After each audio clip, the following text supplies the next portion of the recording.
Close your eyes and let your breathing slow. Tonight, we journey back over 2 millennia to a world where marble dust filled the air like fine snow, and the sound of chisel against stone echoed through workshops from dawn until dusk. Imagine yourself in ancient Greece, where creating beauty was both a divine calling and a relentless burden that could break both body and spirit. You might think of Greek sculptors as revered artists, celebrated for their mastery of the human form. And while this is partly true, the reality was far more complex, far more demanding than our modern minds can easily grasp. These craftsmen lived in a world where perfection wasn't just an artistic goal, it was a sacred obligation, demanded by gods, patrons, and an entire society that believed beauty could literally bring them closer to the divine. As you settle into comfort, let your mind drift to the marble quarries of Paros and Penteli, where the finest stone was cut from the earth. Feel the Mediterranean sun warming your shoulders as you imagine the weight of expectation that rested upon every sculptor as hands. Tonight, you'll discover why this ancient profession, so admired from our distant perspective, was a path few could walk without sacrifice, and fewer still could master without losing themselves to the relentless pursuit of perfection. Let the gentle rhythm of our exploration carry you through the dusty workshops, the heated debates, the lost secrets, and the quiet gardens where philosophy bloomed.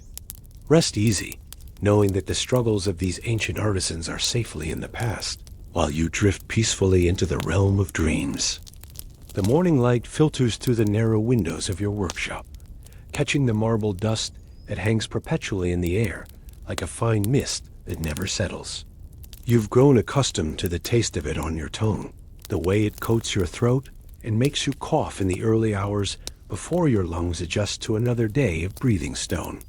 The apprentices are already at work, their bronze tools ringing against the marble in a rhythm that has become as familiar as your own heartbeat. Your hands, once smooth and unmarked, now bear the permanent calluses and scars of your trade. The bronze chisels have left their mark, not just on the stone, but on your flesh-small nicks and cuts that never quite healed before new ones appear.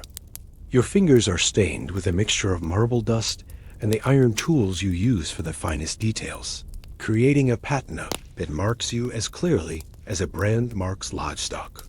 In the streets of Athens, people know your profession at a glance. The commission that occupies your thoughts today is a temple statue of Athena, standing 8 feet tall and requiring perfection in every curve and fold of her draped clothing.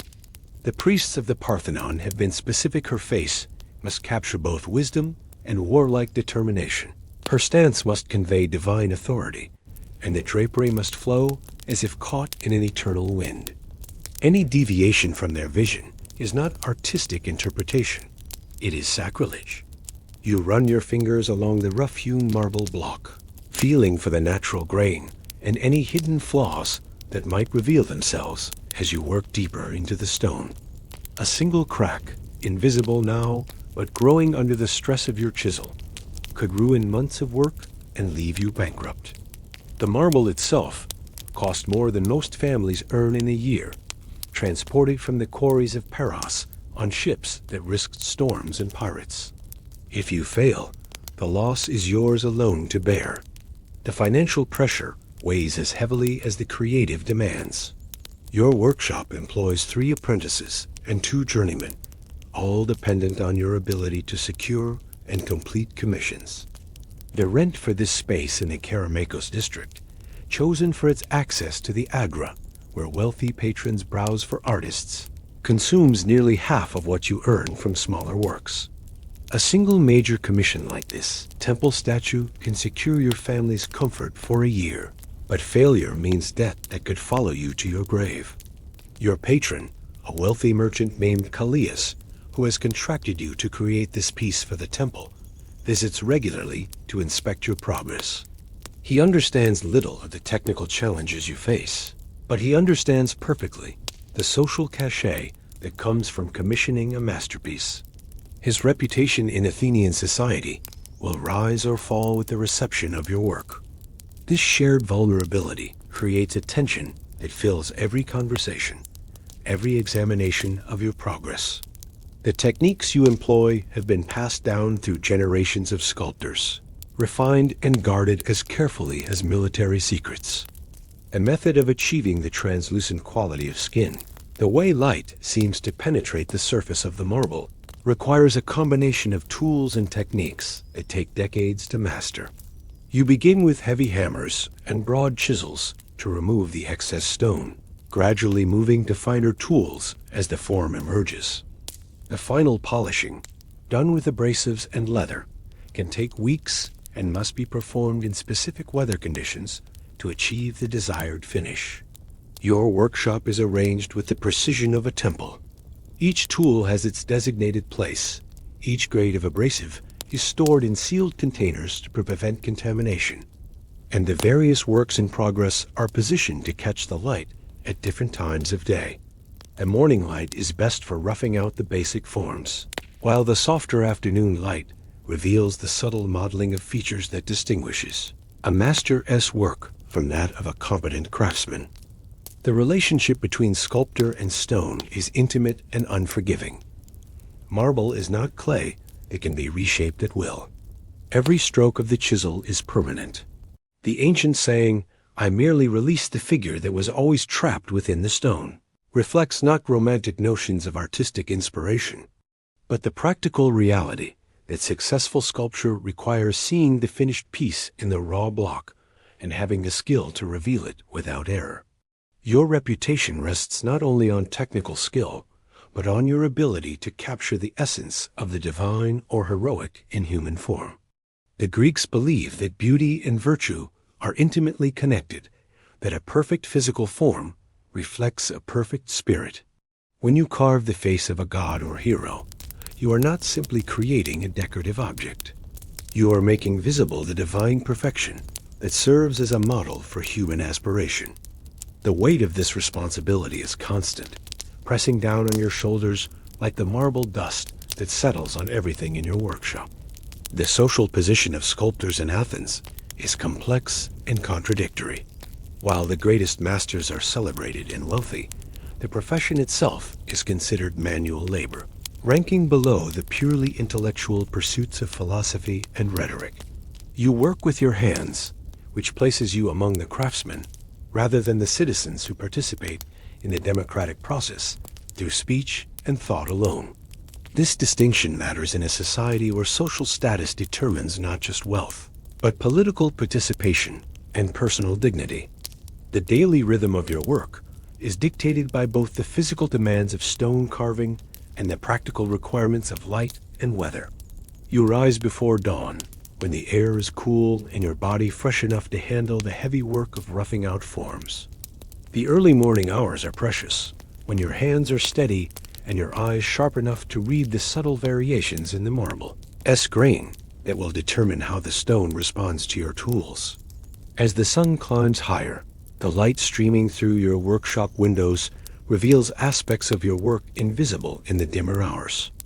Shadows cast by the emerging forms help you judge the accuracy of proportions, while the changing angle of illumination exposes areas that need refinement. You pause frequently to view your work from different positions, sometimes climbing a wooden platform to see how the statue will appear to viewers when it stands in its intended location. The physical toll of your profession accumulates slowly but relentlessly. The constant vibration of chisel against stone, transmitted through your hands and arms, creates an ache that never entirely fades. Your shoulders and back bear the strain of working hunched over your sculpture, and your knees suffer from hours spent kneeling to work on the lower portions of large pieces. Many older sculptors develop a distinctive gait, their bodies permanently curved from decades of bending over their work. Your apprentices watch your every movement, learning not just the technical aspects of carving, but the subtle rhythms that distinguish a master from a journeyman. They see how you pause between strokes, reading the stone's response to your last cut before determining the angle and force of the next. They learn to recognize the sound that indicates you've struck a hidden flaw, the slight change in tone that means disaster may be approaching.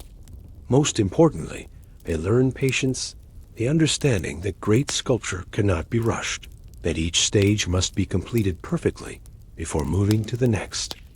The relationship with your patrons extends far beyond simple commercial transaction. These wealthy Athenians who commission your work become intimately involved in the creative process, offering opinions on everything from the tilt of a figure's head to the arrangement of drapery folds. Their knowledge of sculpture may be limited, but their social position gives them the authority to demand changes that can add weeks or months to your work. You must balance artistic integrity with practical necessity, finding ways to incorporate their suggestions without compromising the piece's overall quality. The marble dust that fills your workshop is more than an inconvenience. It's a constant reminder of the material cost of your art. Each flake represents a tiny portion of the expensive stone being reduced to powder, never to be recovered. You sweep the dust carefully at the end of each day, collecting it for use in polishing compounds or selling it to other craftsmen who use it for various purposes. Nothing can be wasted when the raw materials represent such a significant investment. Your tools are extensions of your hands, each one shaped and sharpened according to your personal preferences and the specific demands of your technique. The bronze chisels must be maintained with obsessive care, their edges honed to perfection, and their balance adjusted as they wear down from use.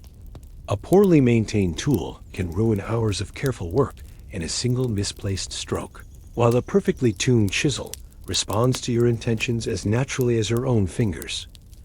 The competition among sculptors in Athens is fierce and often bitter. Commissions are limited, and the difference between prosperity and poverty can hinge on a single major project. You must cultivate relationships with wealthy patrons while simultaneously guarding your techniques from rival sculptors who would gladly steal your innovations. The artistic community is small enough that reputations spread quickly, but large enough to support intrigue, jealousy, and occasional sabotage. Weather plays a crucial role in your work, affecting everything from the behavior of your materials to the quality of light in your workshop. Humid days cause problems with certain polishing compounds, while dry periods create static that makes marble dust cling to everything. Rain brings welcomed relief from the dust, but creates its own challenges, as dampness can cause tools to rust and affect the stone's surface. You plan your most delicate work for periods when weather conditions are optimal, sometimes waiting weeks for the right combination of light, humidity, and temperature. The religious significance of much of your work adds another layer of pressure to an already demanding profession. When you carve a statue of a god, you're not just creating art. You're fashioning an object that will serve as a focus for worship and ritual. The faithful believe that the deity's spirit can inhabit a sufficiently perfect representation, making your work a conduit between the human and divine realms. This belief transforms every detail from an aesthetic choice into a theological statement. The morning sun slants through the workshop's narrow windows, illuminating the half-finished face of Athena that has consumed your thoughts for the past 3 months. Her marble eyes, still blind and waiting for the pupils you'll paint once the carving is complete, seem to watch your every move with divine patience. You've reached the most critical phase of the work, the point where a single misplaced chisel stroke could transform a masterpiece into expensive rubble. Your hands tremble slightly as you select the finest of your bronze tools, a delicate instrument no thicker than a stylus, designed for the precise work of defining the corners of eyes and the subtle curves of lips. The tremor isn't from fear alone, though divine commissions carry their own unique terrors. It's also from the physical strain of months spent hunched over stone, your body gradually conforming to the demands of your craft in ways that will mark you for life. The priests who commission this work have very specific requirements, derived from centuries of tradition and divine revelation received in dreams. Athena's expression must convey wisdom without appearing stern, strength without seeming harsh. Her helmet must be adorned with specific symbols: an owl for wisdom, olive branches for peace, and serpents to represent her connection to the Earth's ancient powers. Each element carries theological significance that you understand imperfectly, but must render with absolute precision. The financial arrangement for this commission illustrates the precarious nature of your profession. You received 1/3 of the agreed payment when you accepted the work, barely enough to purchase the marble and pay your assistant's wages for the first month. Another third comes when the piece is half completed, judged acceptable by the temple authorities. The final payment awaits the statuette's completion and approval that depends not just on your skill, but on the subjective judgment of priests whose understanding of sculpture may be limited, but whose authority is absolute. Your workshop has become a pilgrimage site of sorts, with other sculptors finding excuses to visit and observe your technique.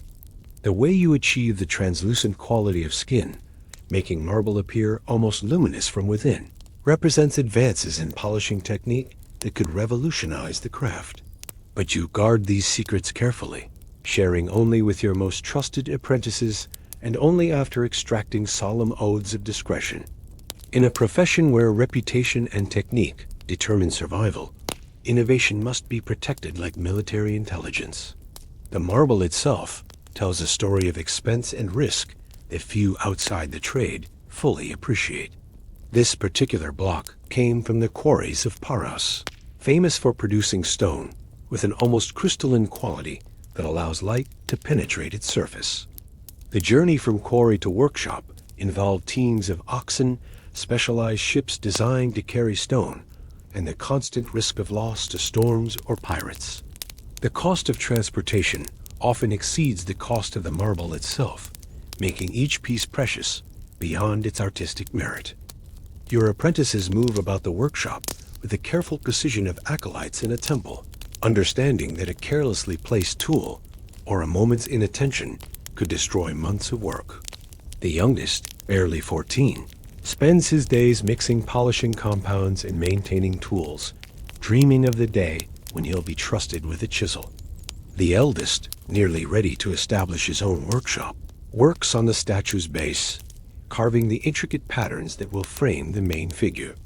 Each apprentice represents years of investment in training, food, and lodging, an investment that pays dividends only if they remain loyal and contribute to the workshop's reputation.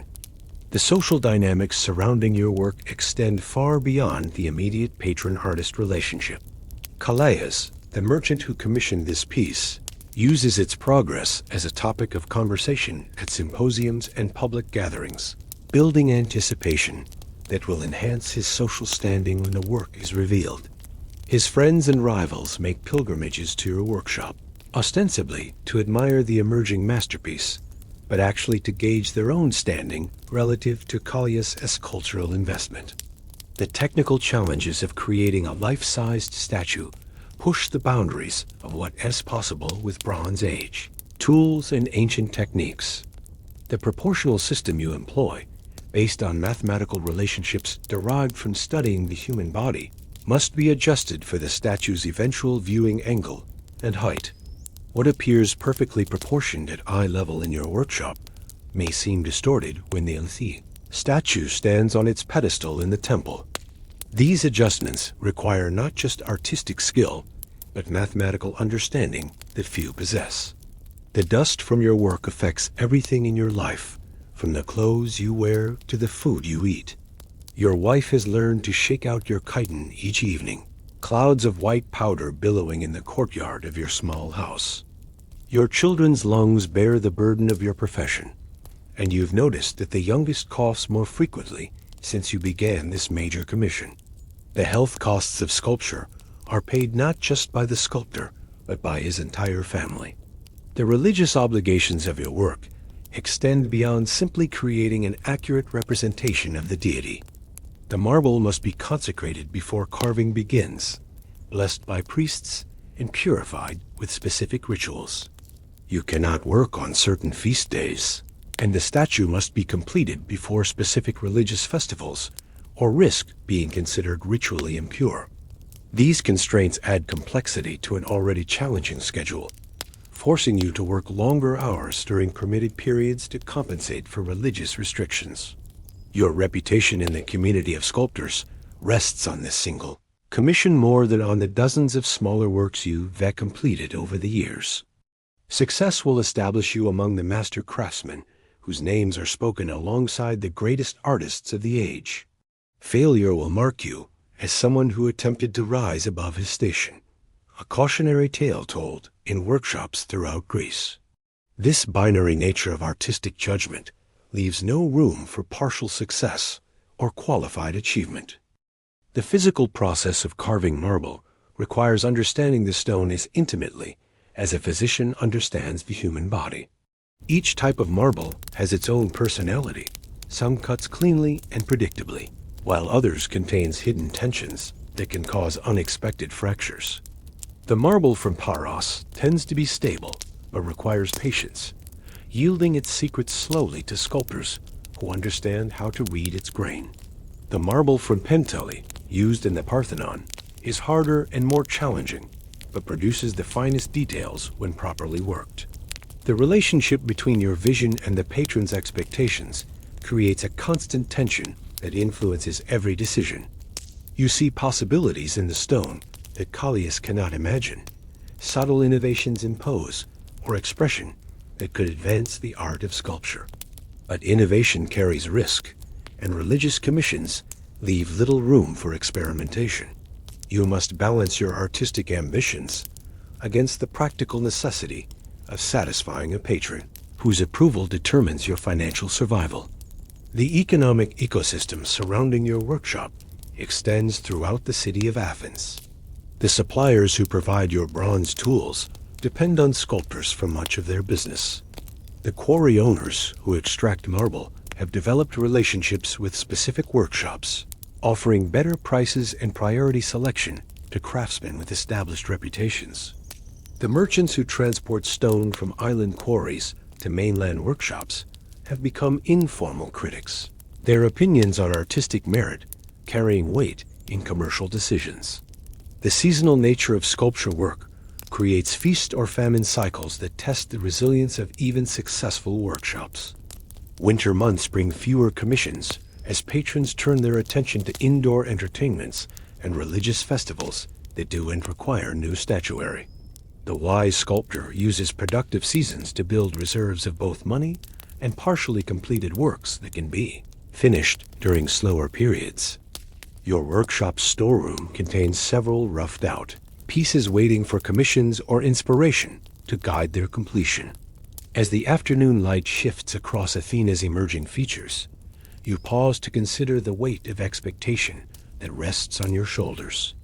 This statue will outlive you by centuries, carrying your reputation into a future you cannot imagine. The marble will preserve not just the image you carve, but the story of your skill, your dedication, and your understanding of divine beauty.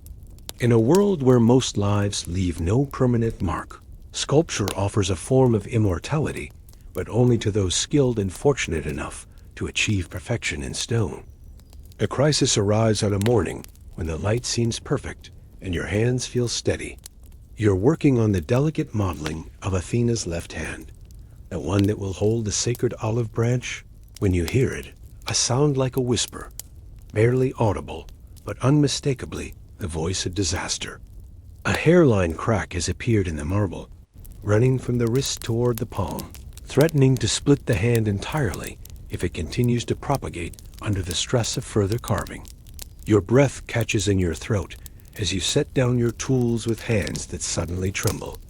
This crack represents more than a technical setback.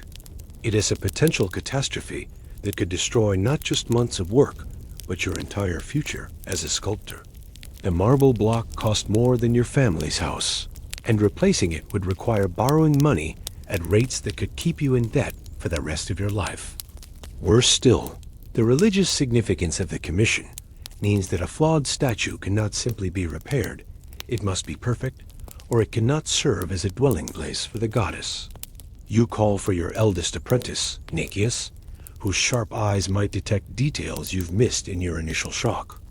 Together, you examine the crack under different lighting conditions, trying to determine whether it extends deeper into the stone or remains a surface phenomenon that might be worked around. The crack appears to follow a natural flaw in the marble's crystalline structure, invisible when you first examined the block, but revealed now by the stress of carving. The financial implications cascade through your mind like stones falling down a mountainside. The temple authorities will not pay for a flawed statue, regardless of the skill evident in its execution. Callias, your patron, will demand the return of his advance payment money you've already spent on tools, materials, and wages for your assistants. The other sculptors in Athens will learn of your failure within days, and future patrons will question your ability to complete major commissions. Yet beneath the immediate panic, your craftsman's mind begins to work on the problem. The crack's location might allow for a creative solution. Perhaps Athena as his hand could be repositioned to conceal the flaw, or the olive branch could be carved in a way that incorporates the crack into its natural texture. These are desperate measures, requiring skills that push beyond normal sculptural technique into the realm of engineering and optical illusion. Your wife, Helena, notices the change in your demeanor when you return home that evening. The sculptor who left that morning with confidence in his step has been replaced by a man whose shoulders carry a burden visible even to untrained eyes. She asks no questions, understanding from years of marriage to an artist that some disasters cannot be shared until their full scope becomes clear. Instead, she prepares your favorite meal and assures the children play quietly, giving you space to wrestle with problems she cannot solve, but can help you bear. Sleep becomes elusive as your mind circles endlessly around possible solutions. You consider consulting other sculptors, but admitting the crisis would damage your reputation, even if they offered helpful advice. The Guild of Sculptors maintains a facade of collegial support, but beneath the surface lies fierce competition for limited commissions. Your misfortune could become their opportunity, and word of your difficulties would spread quickly through the artistic community. The technical challenge of working around the crack requires innovations in technique that no sculptor has attempted before. Traditional methods assume perfect marble, but your situation demands adaptation. You experiment with different approaches to distributing stress, using wooden supports and bronze armatures in ways that master sculptors would consider unorthodox. Each test risks extending the crack, but inaction guarantees failure. Your apprentices watch with growing concern as your behavior becomes increasingly erratic. The measured patience that marked your usual working method gives way to periods of frantic activity, followed by long stretches of immobility, staring at the statue as if will alone could heal the damaged stone. Nicias takes on more responsibility, managing the workshop as daily operations, while you focus entirely on solving the crisis that threatens everything you've built. The religious implications of the crack torment you as much as the financial consequences. In attempting to create a vessel for divine presence, have you somehow offended the goddess through imperfection in technique or impurity in intention? The priests speak of divine displeasure manifesting through flaws in sacred objects, and the crack could be interpreted as Athena's rejection of your offering. Such theological concerns may seem superstitious to modern minds, but in 5th century Athens, they carry the weight of absolute truth. Days pass as you experiment with solutions, each attempt carefully calculated to avoid worsening the situation. You develop a technique for reinforcing the crack with a mixture of marble dust and binding agents, creating a repair virtually invisible unless examined under direct sunlight. The process requires perfect condition-specific humidity, temperature, and lighting available only during brief periods each day. The psychological toll of the crisis affects every aspect of your life. Your appetite disappears, and Helena forces you to eat by placing food directly in your hands. Your sleep is broken by dreams of cracking stone and disappointed gods. Your children, sensing the tension in the household, become subdued and watchful, their normal chatter replaced by whispered conversations about whether father is sick. Other commissions suffer as you pour all your energy into solving the Athena crisis. Smaller works, which normally provide steady income between major projects, remain unfinished as you redirect every resource towards salvaging your reputation. The economic ripple effects extend to your suppliers and assistants, all dependent on your workshop's continued success. The solution, when it finally emerges, combines technical innovation with artistic revelation. By repositioning Athena's hand and adjusting the olive branch's placement, you can incorporate the crack into the sculpture's intended design. What began as a catastrophic flaw becomes, through careful manipulation, a natural-looking line that enhances rather than detracts from the work's overall impact. The technique requires weeks of delicate carving, working in sessions limited by optimal lighting conditions. Your assistants, initially skeptical of the unconventional approach, gradually recognize the brilliance of the solution. Natius, whose training focused on traditional methods, finds himself learning techniques that no established sculptor could teach. The workshop becomes a laboratory where necessity drives innovation, creating methods that could revolutionize the craft if circumstances ever allow their public demonstration. The financial pressure intensifies as the extended work period drains your reserves. Helena begins selling personal possessions, jewelry inherited from her mother, household items of particular value to maintain the family's basic needs. Her sacrifices are made quietly, without complaint, but their necessity weighs heavily on your conscience. The pursuit of artistic perfection exacts a cost paid not just by the artist, but by everyone connected to his life. As word of your difficulties begins to circulate through Athens' artistic community, responses vary widely. Some competitors whisper gleefully about your potential downfall, seeing opportunity in your misfortune. Others, remembering their own moments of crisis, offer subtle support alone of specialized tools, advice about techniques for working with flawed marble, or simply the reassurance that such disasters are part of every serious sculptor's experience.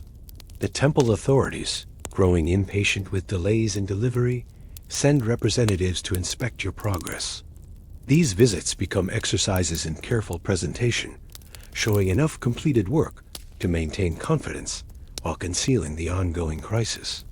You develop elaborate explanations for the extended timeline, citing the complexity of achieving the precise theological requirements specified in the original commission.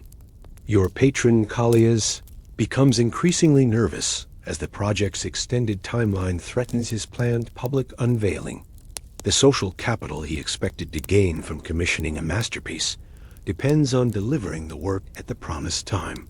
His visits to your workshop become more frequent and his questions more pointed, requiring careful management to maintain his confidence without revealing the full scope of your difficulties. The physical demands of the extended project push your body beyond its normal limits. The precise work required to disguise the crack demands hours of meticulous carving in positions that strain your back and shoulders. Your hands, already marked by years of stone work, develop new calluses and scars from the specialized tools required for the repair work. The marble dust, normally an accepted occupational hazard, becomes a constant irritant as stress reduces your body's ability to cope with the environmental demands of your profession. Late at night, when the workshop is quiet and Athens sleeps, you sometimes stand before the statue and wonder if the craft that has defined your life is worth the price it demands. The pursuit of perfection in stone requires sacrifices that extend far beyond the artist himself, affecting family, friends, and the broader community that depends on his success. Yet when the morning light reveals new progress, when a particularly challenging detail emerges perfectly from the marble, the satisfaction justifies every hardship. The breakthrough comes not through sudden inspiration, but through the accumulation of small refinements, each building on the last until the solution becomes obvious. The repaired crack, now integrated into the sculpture's design, appears to be an intentional element rather than a flaw overcome through desperate innovation. The technique you developed could revolutionize how sculptors approach similar problems, but sharing it would mean admitting the crisis that nearly destroyed your career. As the statue nears completion, its quality becomes apparent, even to untrained observers. The integration of flaw into design has produced a work more dynamic and lifelike than perfect marble could have achieved. Athena's hand, positioned to conceal the original crack, conveys a sense of movement and vitality that draws the viewer's attention and holds it. What began as potential disaster has become, through necessity and skill, a triumph of artistic problem-solving. The psychological transformation of crisis into achievement affects your entire approach to sculpture. The fear that once paralyzed you gives way to confidence in your ability to overcome technical challenges through innovation and persistence. The reputation that seemed destined for ruin becomes enhanced by whispered stories of your ability to achieve perfection despite impossible circumstances. The artistic community, initially skeptical of your unconventional methods, begins to recognize the breakthrough represented by your solution. Yet the cost of this triumph cannot be forgotten. The months of crisis aged you visibly, adding lines to your face and a tremor to your hands that wasn't there before. Helena's sacrifices enabled your success, but left their own permanent marks on your family's circumstances. Your apprentices learned valuable lessons about persistence and innovation, but they also witnessed the price of perfectionism pursued without limit. As you apply the final touches to Athena's face, using techniques refined through months of desperate experimentation, you understand that mastery in any craft requires not just skill, but the courage to risk everything in pursuit of excellence. The statue that will soon grace the temple represents more than artistic achievement. It embodies the transformation of human limitation into divine beauty through persistence, innovation, and sacrifice that extends far beyond the artist himself. The year is 399 BCE, and Athens bears the scars of defeat like an old soldier nursing wounds that never properly healed. The great war with Sparta has ended, but its conclusion brought no glory. Only the bitter taste of surrender and the harsh reality of a city diminished. The harbor that once bristled with hundreds of triremes now hosts a handful of fishing boats and merchant vessels. The silver mines of Laurium still produce wealth, but much of it flows to Spartan overseers who watch every transaction with suspicious eyes. In this atmosphere of defeat and recrimination, the people of Athens search for explanations, for someone to blame for their fall from greatness. The democracy that once seemed invincible has proven fragile, twice overthrown by oligarchic coups supported by Sparta. Trust in traditional institutions has eroded like marble exposed to acid rain, leaving behind a surface that appears intact but crumbles at the slightest pressure. Socrates walks through the agora on this particular morning, his familiar figure moving among the merchants, and citizens with the same unhurried gait that has characterized his presence in Athens for 7 decades. His appearance has always marked him as different: the broad, flat nose, the protruding eyes, the thick lips that many compare to those of a satyr. His clothing is simple, often the same chiton worn day after day, until his wife Xantippe forces him to change it. Yet despite his unremarkable dress and unconventional appearance, conversations pause when he approaches, and small crowds gather when he begins to speak. The philosopher's daily routine has remained consistent, even as Athens has transformed around him. He rises before dawn, drinks a simple breakfast of watered wine and bread, then makes his way to the places where people gather: the agora, the gymnasia, the workshops where craftsmen pursue their trades. His method is always the same. He approaches someone who claims expertise in some area of knowledge and begins asking questions. Not hostile questions, but simple inquiries that seem innocent until their cumulative effect becomes clear. Today he encounters Euthyphro outside the Stoa Poikol, the painted portico where philosophers often gather to debate. Euthyphro, a religious expert who serves as an interpreter of divine law, is preparing to prosecute his own father for murder. The case involves the death of a slave, killed by another slave under circumstances that blur the lines between justice and vengeance. Euthyphro presents his prosecution as a matter of religious duty, claiming divine mandate for his actions. Socrates, drawn to the confident certainty in Euthyphro's voice, begins his familiar interrogation. You must possess extraordinary knowledge of divine matters to be so certain about the righteousness of prosecuting your own father. He observes, his tone carrying no trace of sarcasm despite the implied criticism. Perhaps you could instruct me about the nature of piety, since you seem to understand it so perfectly. What follows is typical of Socratic dialogue, a patient dismantling of assumed knowledge through careful questioning. Euthyphro initially defines piety as what the gods love, only to find himself trapped in logical contradictions when Socrates points out that the gods often disagree among themselves. Each attempted definition reveals new problems, new areas of uncertainty where Euthyphro thought knowledge was secure. The conversation draws the attention of other citizens, some genuinely interested in the philosophical questions being explored, others increasingly uncomfortable with the implications of Socrates' method. In a society that values expertise and respects traditional authorities, the systematic demonstration that supposed experts know less than they claim carries dangerous implications. If religious interpreters cannot define piety, if military leaders cannot explain courage, if politicians cannot describe justice, then what foundations support Athenian society? The trial of Socrates, though still months away, is already taking shape in conversations like this one. The formal charges impiety toward the gods and corruption of the youth emerge from the accumulated resentment of years spent watching Socrates expose the ignorance of respected citizens. His accusers, Miletus, Anytus, and Lycon, represent different constituencies within Athenian society, but they share a common frustration with a man whose questions have become increasingly unwelcome. Miletus, a poet and religious conservative, genuinely believes that Socrates' influence undermines traditional piety. The philosopher's habit of questioning religious authorities and examining the logical consistency of theological claims seems to mock the very foundations of Athenian spiritual life.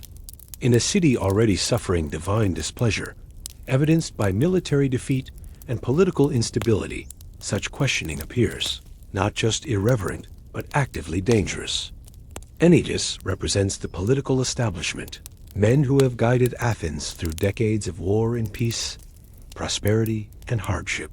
Their authority rests on practical experience and the respect of their fellow citizens, not on their ability to provide logical definitions of apt concepts.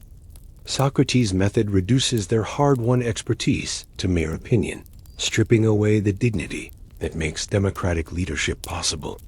Lycon speaks for the teachers and sophists whose livelihoods depend on their reputation for wisdom and learning. These men charge substantial fees for their instruction, promising to teach virtue, rhetoric, and the skills necessary for success in democratic politics. Socrates' demonstration that such knowledge cannot be taught, indeed, that it may not exist in the form claimed, threatens an entire professional class. The intellectual climate of Athens in 399 BCE provides fertile ground for such accusations. The generation that fought at Marathon and Salamis, that built the Parthenon and established the empire, has passed from the scene. Their children and grandchildren, educated in an atmosphere of questioning and debate, have proven less successful at maintaining Athenian greatness. The connection between philosophical inquiry and political decline seems obvious to many citizens, even if the causal relationship remains unclear. Socrates himself appears largely unaware of the growing hostility toward his activities. His daily conversations continue with the same intensity and frequency as always, his questions probing ever deeper into the assumptions that guide human behavior. He shows no concern for the political implications of his philosophy, focusing entirely on the pursuit of truth and the examination of life that he considers humanity's highest calling. The educational influence that will form part of the formal charges against Socrates operates through informal mentorship rather than formal instruction. Young men from prominent families, Alcibiades, Critias, Charmides have attached themselves to the philosopher, drawn by his intellectual charisma and his apparent immunity to the conventional concerns that govern most adults. They learn not specific doctrines, but a method of inquiry that can be applied to any claim to knowledge. These young followers carry Socrates' questioning attitude into their own lives and careers, often with results that scandalize their families and the broader community. Alcibiades' spectacular political career, marked by brilliant successes and devastating betrayals, seems to embody the moral relativism that critics associate with Socratic philosophy. Critias and Charmides become leaders of the oligarchic revolution that briefly overthrows Athenian democracy, ruling with a brutality that shocks even their supporters. The connection between these political disasters and Socratic education may be coincidental, but to many Athenians, it appears causal. The philosopher who teaches young men to question traditional values and authorities bears responsibility when those same young men overthrow the state or betray their city to foreign enemies. The abstract pursuit of wisdom carries concrete political consequences that cannot be ignored. The religious dimension of the charges against Socrates reflects broader concerns about impiety and divine displeasure in post-war Athens. Traditional religious observances have not prevented military defeat, suggesting either that the gods have withdrawn their favor or that Athenian religious practices have become corrupted. Socrates' habitual questioning of religious authorities and his references to a personal daemonion, divine voice that guides his decisions, mark him as a potential source of religious pollution. The philosopher's poverty, long regarded as evidence of his disinterest in worldly concerns, now appears in a more sinister light.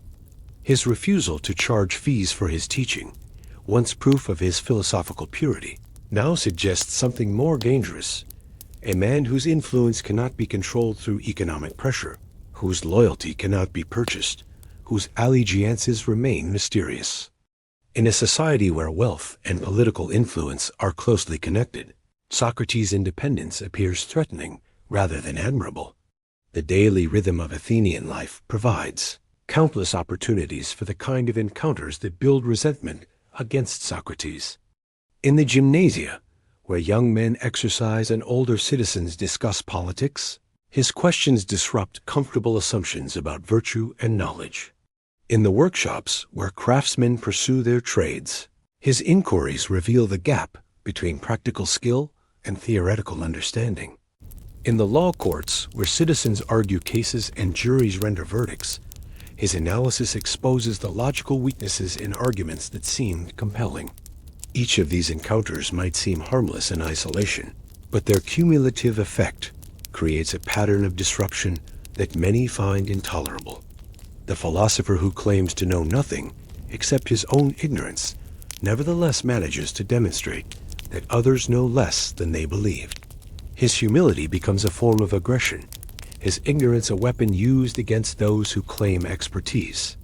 The economic context of Athens in 399 BCE adds another dimension to the hostility toward Socrates. The city's tribute empire has collapsed, reducing the resources available for public works and civic amenities.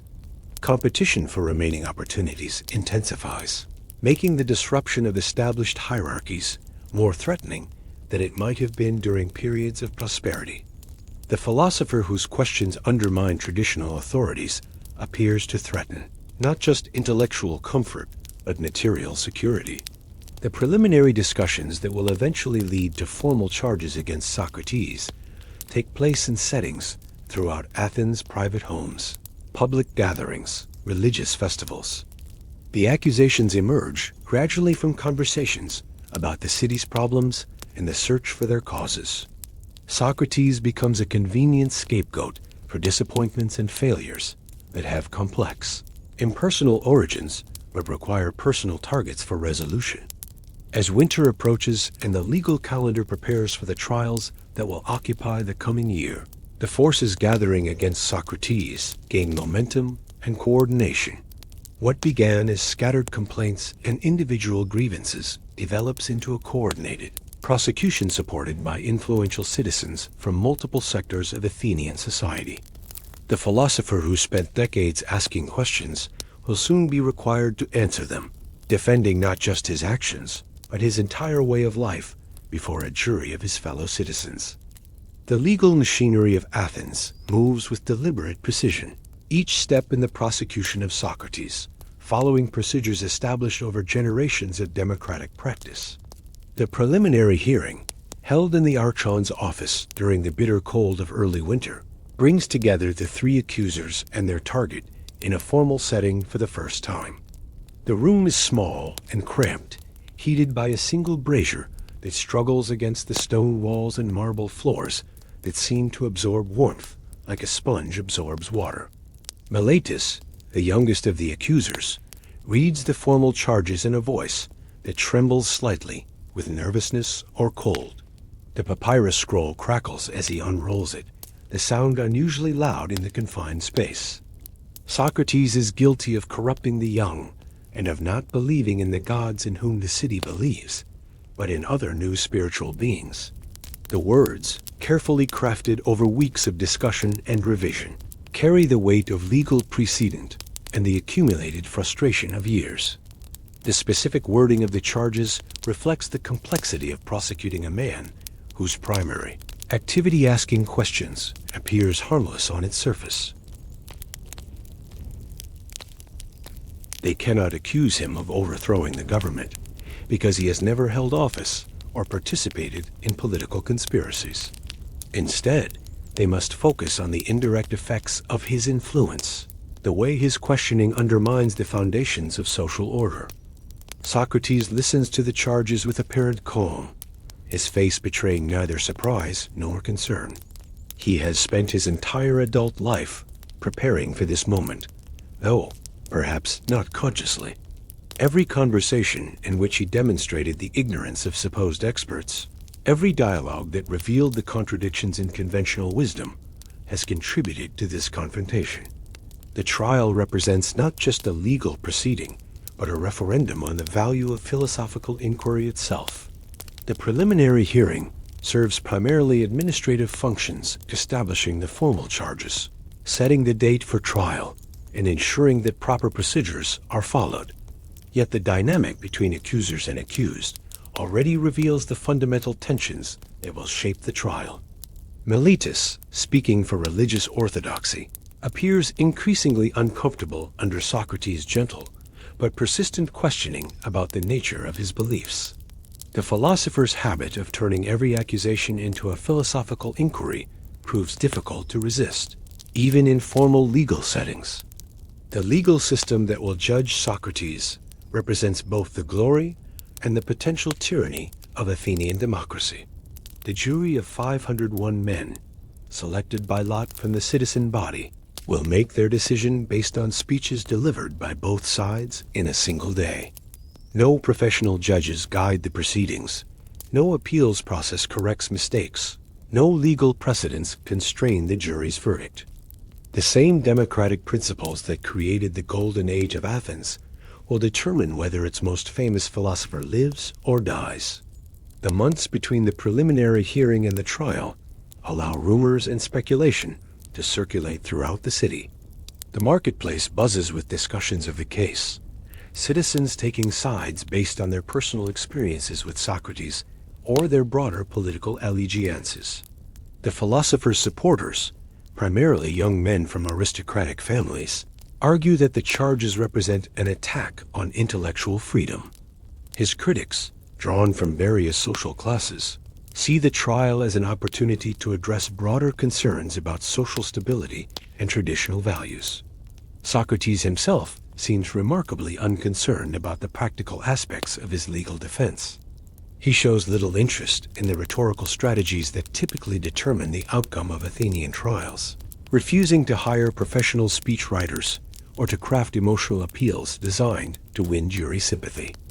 Instead, he continues his daily routine of philosophical conversation, treating the upcoming trial as merely another opportunity to examine important questions about human life and knowledge. The informal networks that shape Athenian public opinion work both for and against the philosopher. His long-standing friendships with prominent citizens like Crito and Chaerephon provide him with influential supporters who can speak to his character and civic contributions. Yet these same connections also reinforce accusations that he associates primarily with the wealthy elite, potentially corrupting young aristocrats who might otherwise serve the democratic state faithfully. The religious dimension of the charges against Socrates proves particularly complex to navigate. Athens in 399 BC remains a deeply pious society, where religious observance and civic duty are intimately connected. The gods who protect the city must be properly honored, their will correctly interpreted, their displeasure carefully avoided. Socrates' habit of questioning religious authorities and his references to a personal divine sign appear to challenge the entire system of public religion that binds the community together. The philosopher's famous claim that the unexamined life is not worth living takes on new significance in the context of his trial. This principle, which has guided his intellectual development for decades, now appears as potential evidence of his corrupting influence. The implication that most people live worthless lives unless they engage in philosophical inquiry seems to condemn the vast majority of Athenian citizens, including the jurors who will determine his fate. The educational allegations against Socrates reflect broader anxieties about the relationship between knowledge and virtue in Athenian society. Traditional education focused on memorizing poetry, learning proper behavior, and absorbing the values of previous generations. The philosopher's method of questioning received wisdom and examining fundamental assumptions appears to undermine this entire educational system, replacing certainty with doubt and reverence with skepticism. The political context of the trial cannot be separated from its philosophical dimensions. Athens in 399 BCE is still recovering from the traumatic experience of oligarchic rule imposed by Sparta after the war's end. The brutal regime of the 30 tyrants, which included Socrates' former associates, Critias and Charmides, lasted only 8 months but left deep scars on the city's political consciousness. The philosopher's connections to these oligarchs, however indirect, provide his accusers with powerful ammunition. The amnesty declared after the restoration of democracy formally prevents prosecution for political activities during the oligarchic period, but the trial of Socrates offers an indirect way to address lingering resentments. His accusers cannot charge him with supporting the 30 directly, but they can argue that his educational influence helped create the intellectual climate that made such betrayals possible. The corruption of youth charge thus becomes a way of prosecuting political crimes that cannot be addressed directly. The daily preparations for the trial reveal the different approaches taken by the opposing sides. Melodus, Anytus, and Lycan work with professional speechwriters to craft arguments that will appeal to the jury's emotions and prejudices. They gather testimony from citizens who have been offended by Socrates' questions, collect evidence of his strange religious practices, and prepare dramatic presentations designed to provoke outrage and condemnation. Socrates, by contrast, appears to make no formal preparations at all. He continues his normal routine of philosophical conversation, treating the trial as an extension of his lifelong mission to examine ideas and challenge assumptions. His friends and supporters urge him to take the proceedings more seriously, to prepare emotional appeals and gather character witnesses.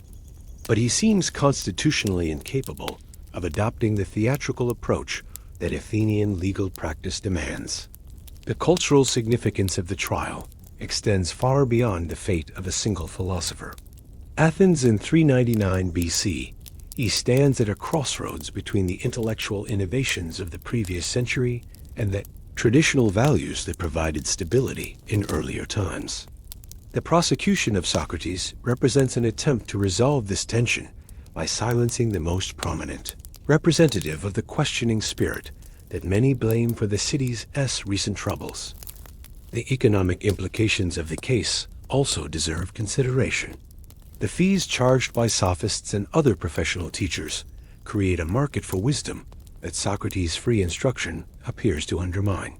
His demonstration that supposed experts actually know very little threatens the livelihood of those who profit from claims to special knowledge. The trial thus becomes a way of protecting established economic interests as well as traditional values. The religious festivals and civic ceremonies that punctuate Athenian life continue even as the trial approaches, but they carry new significance in the context of Socrates' prosecution. Each ritual observance, each sacrifice to the gods, each procession through the city streets becomes a demonstration of the kind of piety that the philosopher as accusers claim he undermines. The contrast between public religious display and private philosophical inquiry becomes increasingly stark as the trial date approaches. The social networks that connect Athenian citizens work in complex ways to shape opinion about the case. Family relationships, economic partnerships, political alliances, and religious affiliations all influence how individuals position themselves relative to the prosecution. The philosopher's trial becomes a test of these various loyalties, forcing citizens to choose between different values and allegiances that have previously coexisted peacefully. The intellectual legacy of Socrates, built over decades of philosophical conversation, now faces its greatest test. The method of questioning that has revealed the ignorance underlying supposed expertise must be applied to the most crucial questions of all the nature of justice. The relationship between individual conscience and social obligation, the proper balance between innovation and tradition. The trial will determine not just whether Socrates lives or dies, but whether philosophical inquiry has a legitimate place in democratic society. As the trial date approaches, the atmosphere at Athens becomes increasingly charged with expectation and anxiety. Citizens who have never given much thought to philosophical questions find themselves drawn into debates about the nature of knowledge, the source of virtue, and the proper relationship between individual and state. The prosecution of Socrates forces the entire city to examine its own values and assumptions in ways that many find deeply uncomfortable. The legal procedures that will govern the trial reflect the democratic principle that all citizens are equal before the law, but they also reveal the potential for majority tyranny that critics of democracy have long identified. The same system that protects individual rights through jury trials can also be used to suppress unpopular opinions and eliminate troublesome individuals. Socrates' case will test whether Athenian democracy can tolerate the kind of intellectual freedom that its own institutions have made possible. The personal cost of the trial for Socrates and his family becomes increasingly apparent as the date approaches. His wife Xanthippe, long suffering in her marriage to a man who prizes philosophical conversation above material comfort, now faces the possibility of widowhood and poverty. His children, still young, may grow up without their father's guidance and protection. The pursuit of truth that has defined Socrates' life now threatens to destroy the domestic happiness that has sustained him through decades of intellectual struggle. The broader implications of the trial extend beyond Athens to the entire Greek world. The city that has produced the greatest achievements in art, literature, and philosophy now prepares to judge whether philosophical inquiry itself represents a danger to social order. The verdict will send a message to other cities about the proper relationship between intellectual freedom and political stability, potentially influencing the development of Greek culture for generations to come. As winter gives way to spring and the trial date arrives, the various forces that have shaped Athenian society for the past century prepare to determine the fate of its most famous philosopher. The charges against Socrates represent more than a legal proceeding. They embody a fundamental conflict between the questioning spirit that has driven intellectual progress and the traditional values that have provided social stability. The jury's verdict will determine which of these competing principles will guide Athens into an uncertain future. The morning of the trial dawns clear and warm, with the kind of perfect attic light that makes the marble columns of the Agora seem to glow from within. The jury of 501 men assembles in the Heliaia, the largest of Athens' law courts, their bronze voting tablets clicking softly as they settle into their seats. The building itself, with its wooden benches arranged in a vast semicircle, resembles a theater more than a modern courtroom. And indeed, the proceedings that will unfold carry much of the drama and ritual of theatrical performance. The jurors represent a cross-section of Athenian male citizenry, though weighted toward older men who have the time and inclination to serve. Farmers from the countryside sit beside urban craftsmen, wealthy merchants next to struggling shopkeepers, veterans of the Great War alongside men too young to have fought. Each carries his own experiences with Socrates, whether direct encounters in the agora or stories heard from friends and family. Their faces, weathered by sun and time, reflect the accumulated wisdom and prejudices of a democratic society preparing to judge one of its most controversial members. The water clock that will measure the time allotted to each speaker stands ready, its steady drip marking the passage of moments that will determine whether Socrates lives or dies. The allocation of time follows strict democratic principles, equal portions for prosecution and defense, with no extensions allowed, regardless of the complexity of the arguments.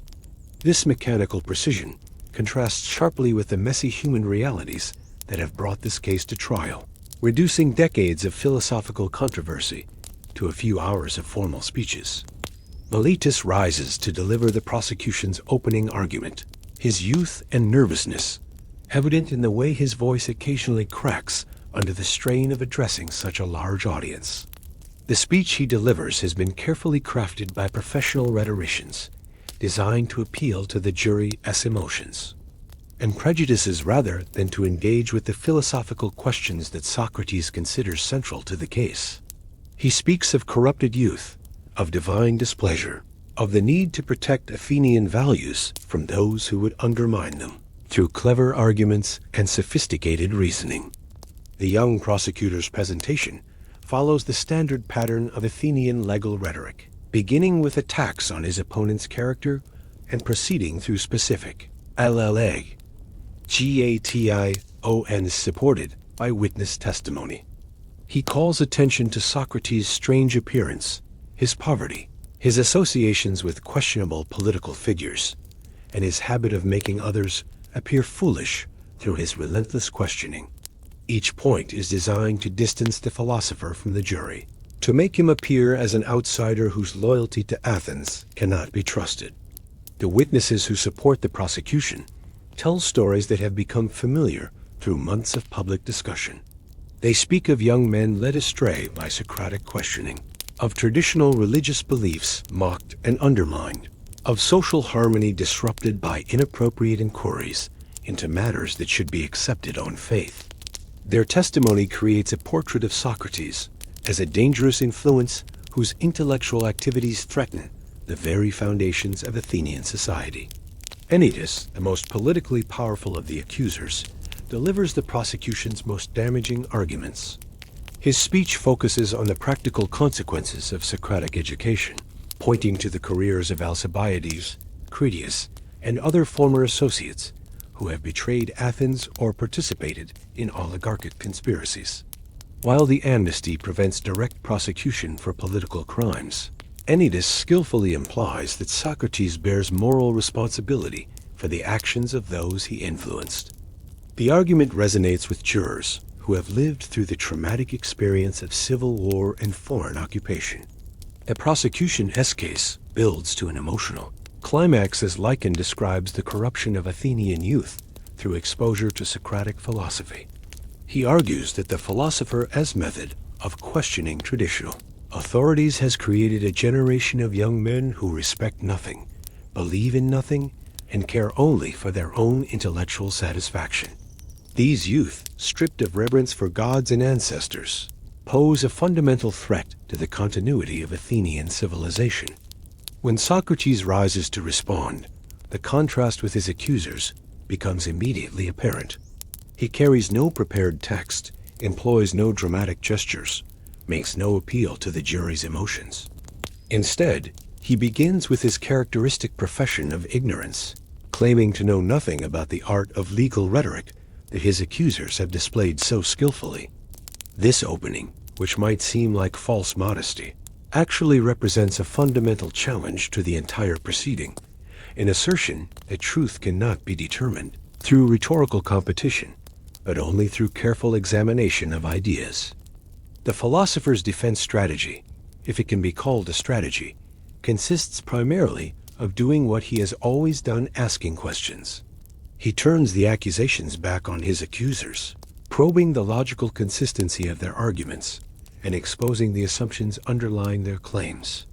When Meletus accuses him of corrupting the youth, Socrates asks whether anyone corrupts others intentionally, since doing so would create enemies who might harm the corrupter.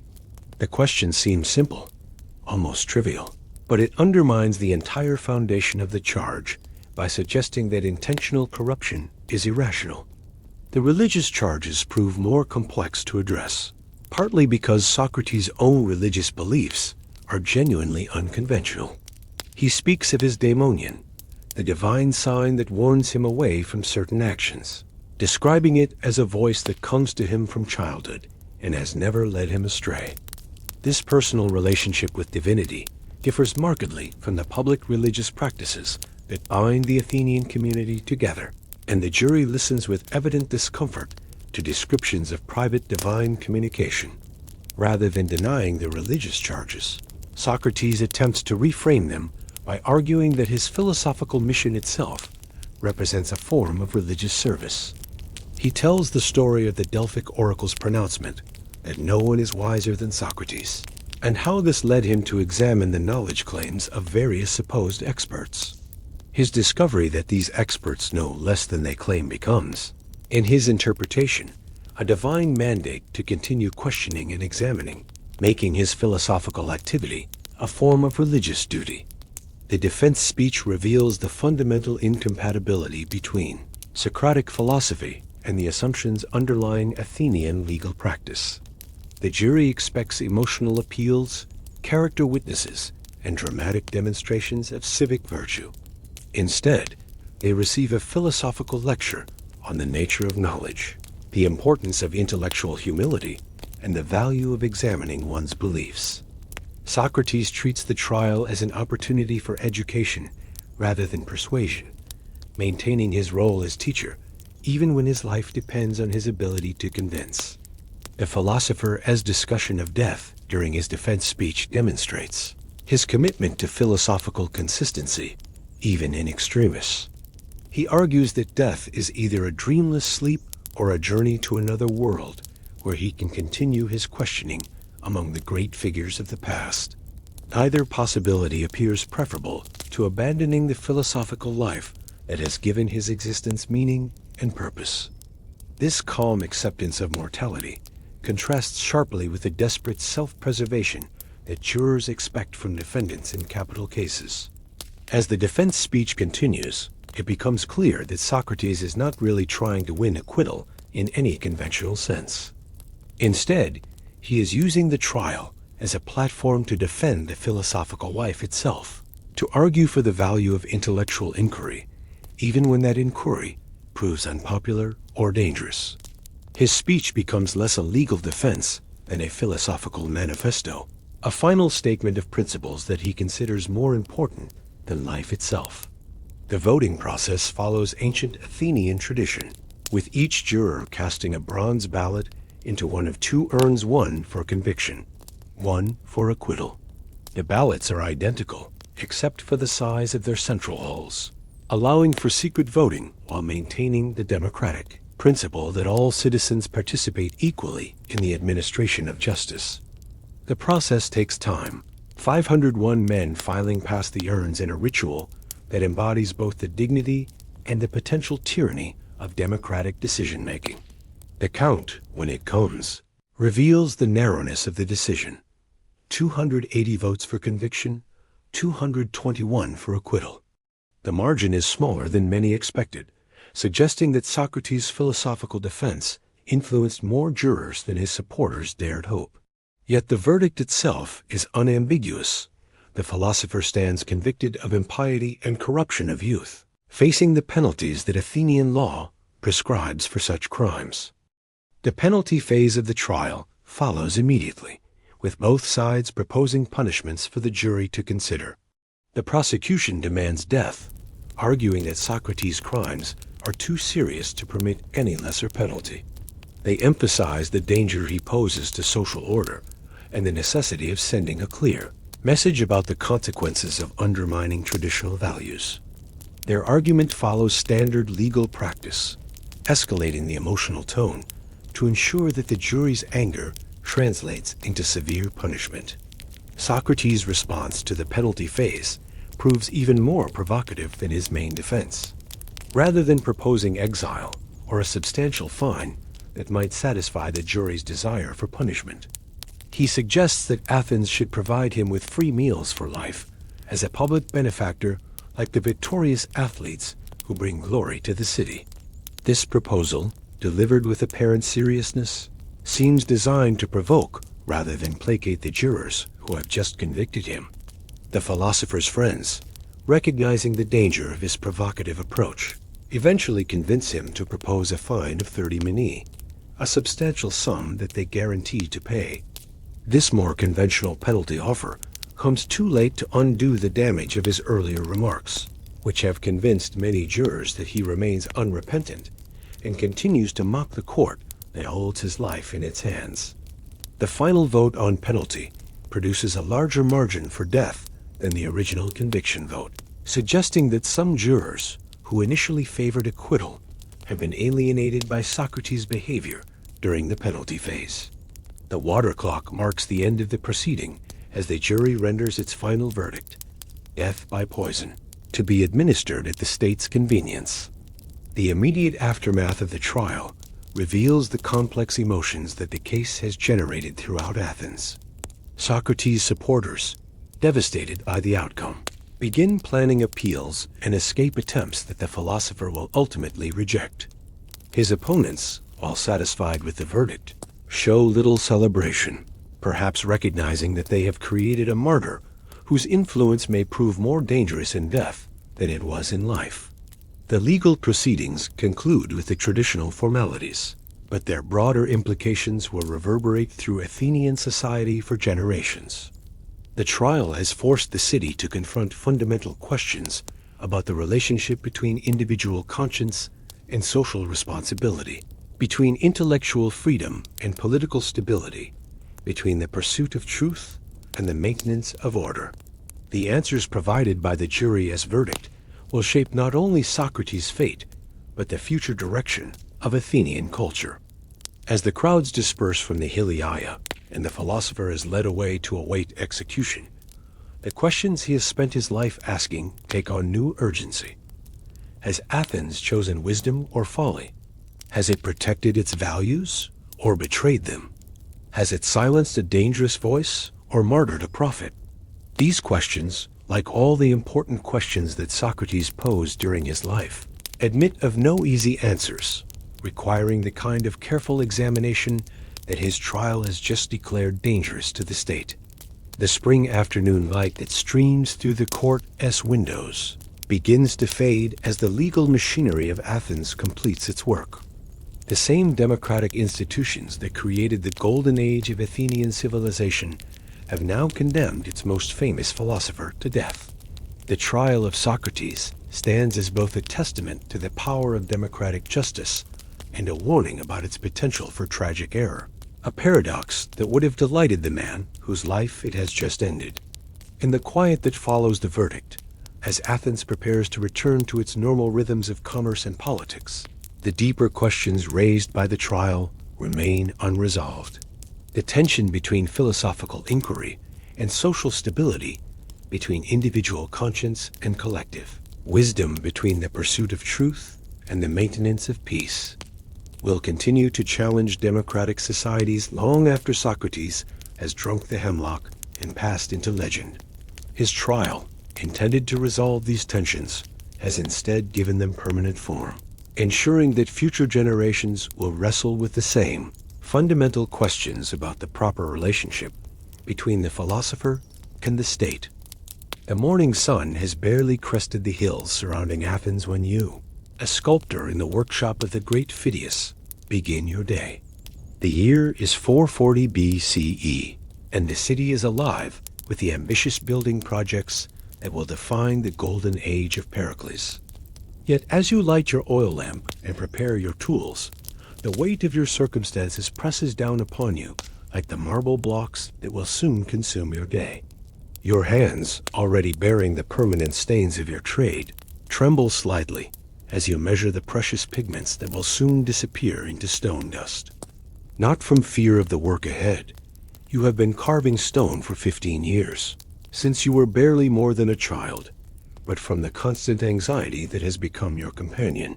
The temple treasury has been slow to pay the workshop's invoices, and your personal debts to the marble suppliers have reached a critical point. Each morning brings the possibility that your creditors will seize your tools, effectively ending your career and condemning you to a life of common labor. The workshop comes alive around you as other craftsmen arrive, their footsteps muffled by the thick layer of marble dust that coats every surface. The sound is familiar and oddly comforting, the soft whisper of feet on stone powder, punctuated by the gentle clink of metal tools being arranged on workbenches worn smooth by decades of use.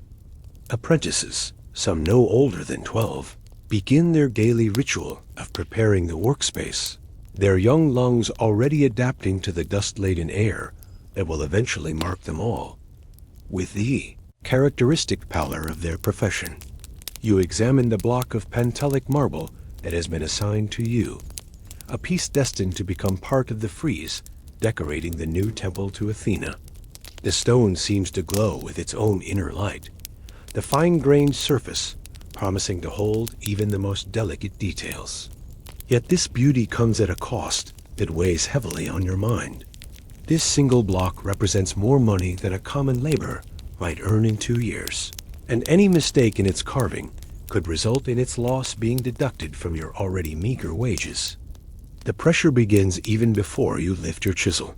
Standing behind you making notes on a wax tablet is Callias the Episcopos, the religious overseer appointed by the priests of Athena to ensure that every detail of the temple's decoration meets the exacting standards of divine worship. His presence is both necessary and oppressive, a constant reminder that you are not simply creating art, but crafting objects of religious significance that will be scrutinized by gods and mortals alike.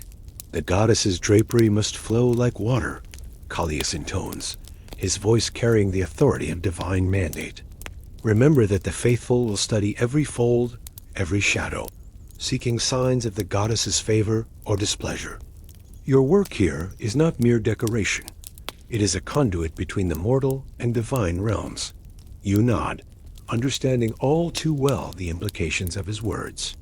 In your 15 years of practice, you have seen careers destroyed by religious disapproval, talented sculptors reduced to carving tombstones or decorative pottery because their work was deemed insufficiently reverent. The line between artistic expression and blasphemy is thin and constantly shifting, dependent on the whims of priests who may have little understanding of the technical challenges involved in carving stone. Your first chisel stroke of the day is always the most difficult. The marble is unforgiving. Unlike clay or wood, stone offers no opportunity for true correction. A misplaced blow, a moment of inattention, and hours or even days of work can be ruined. You have developed a ritual to calm your nerves. 3 deep breaths, a silent prayer to Hephaestus, god of craftsmen, and then the careful placement of your chisel against the stone surface. The rhythmic tapping begins, each strike carefully controlled and purposeful.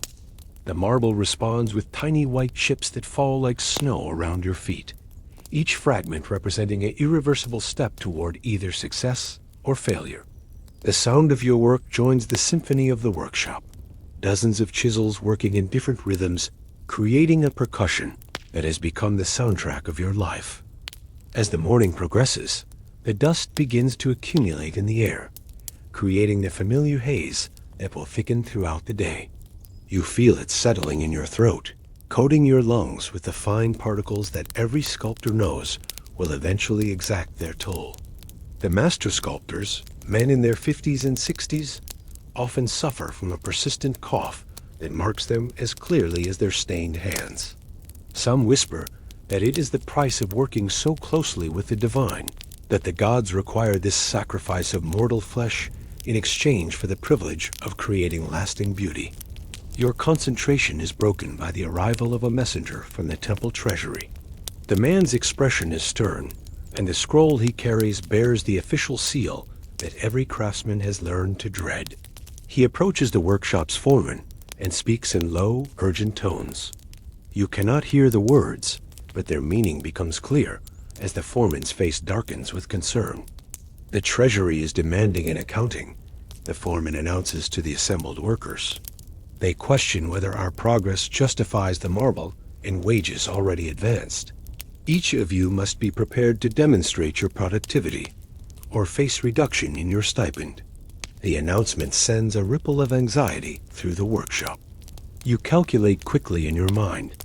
The piece you are working on is perhaps 1/3 complete, a rate that might be considered acceptable for the level of detail required but could easily be judged insufficient by officials more concerned with cost than craftsmanship.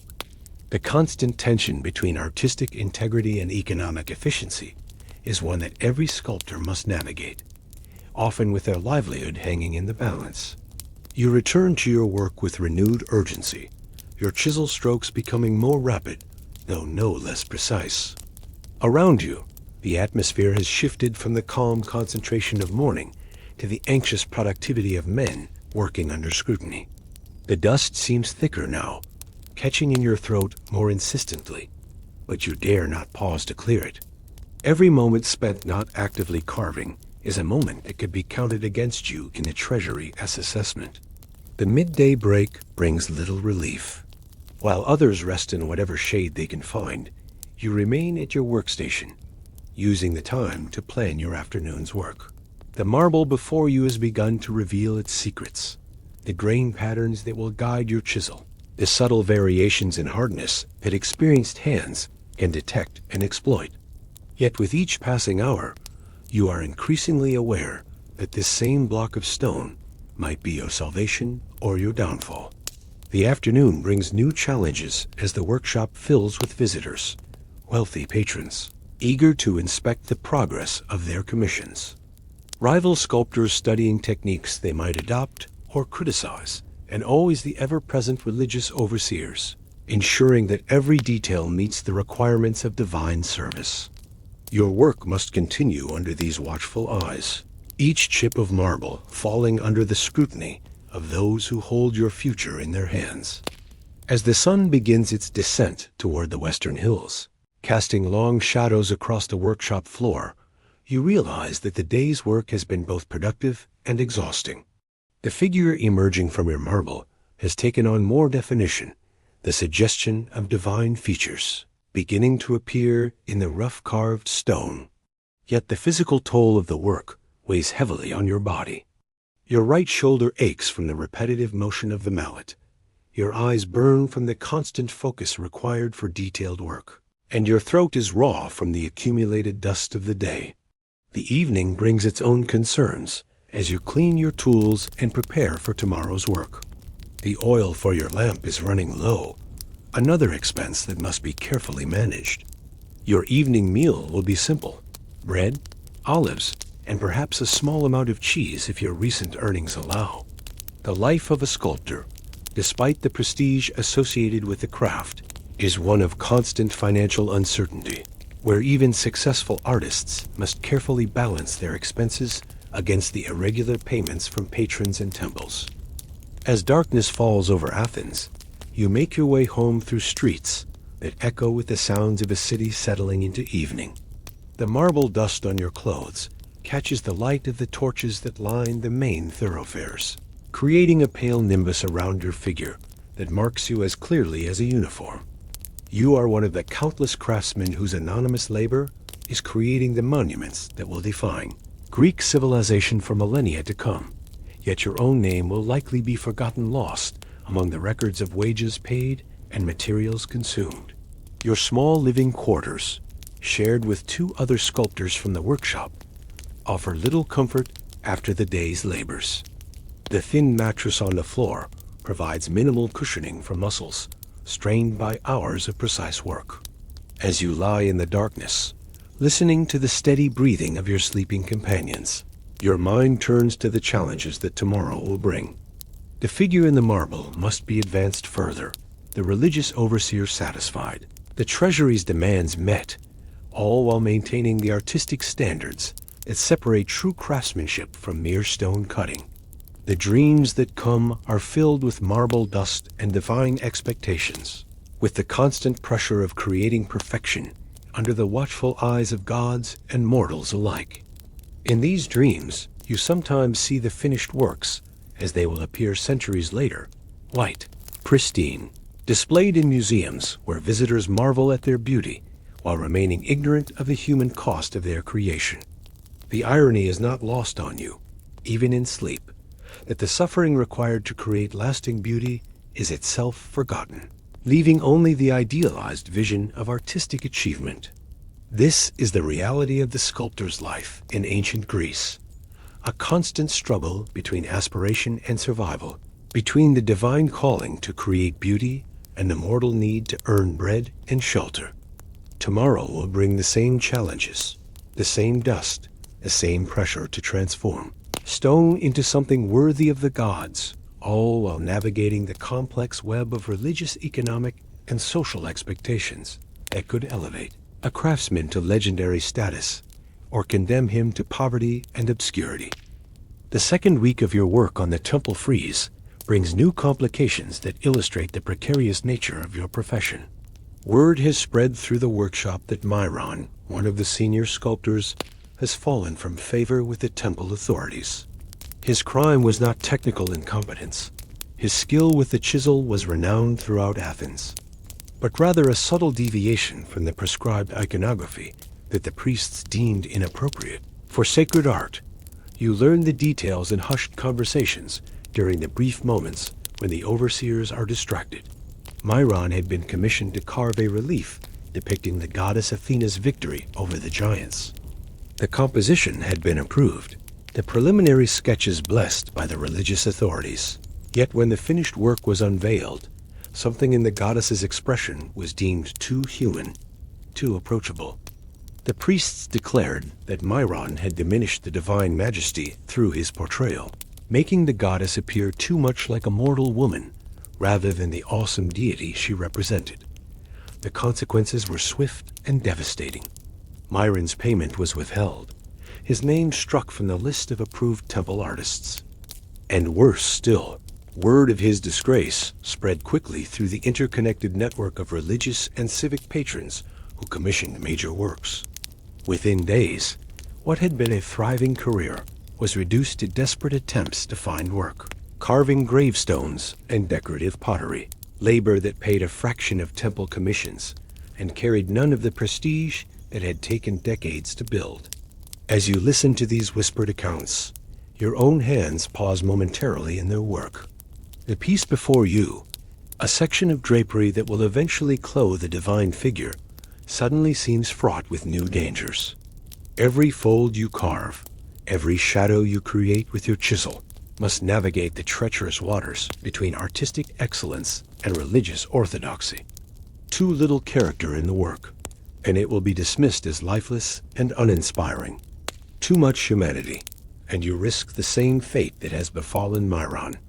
The morning brings a new challenge in the form of Dionysios, a wealthy merchant who has commissioned a private work for his villa. The man's arrival at the workshop creates a stir of activity as the foreman hurries to greet this potential source of much-needed revenue. Private commissions, while less prestigious than temple work, often pay more promptly and with fewer religious restrictions. Yet they bring their own complications in the form of patron expectations that can be even more demanding than divine requirements. Dionysios moves through the workshop with the confident stride of a man accustomed to having his wishes fulfilled immediately. His himation is dyed the expensive purple that speaks of considerable wealth, and the gold rings on his fingers catch the light as he gestures toward various works in progress. He pauses before your workstation, examining the emerging figure with the critical eye of someone who considers himself a connoisseur of fine art. "This technique," he says, tracing the air above your carving without quite touching the marble, "it reminds me of the work I saw in Corinth last month.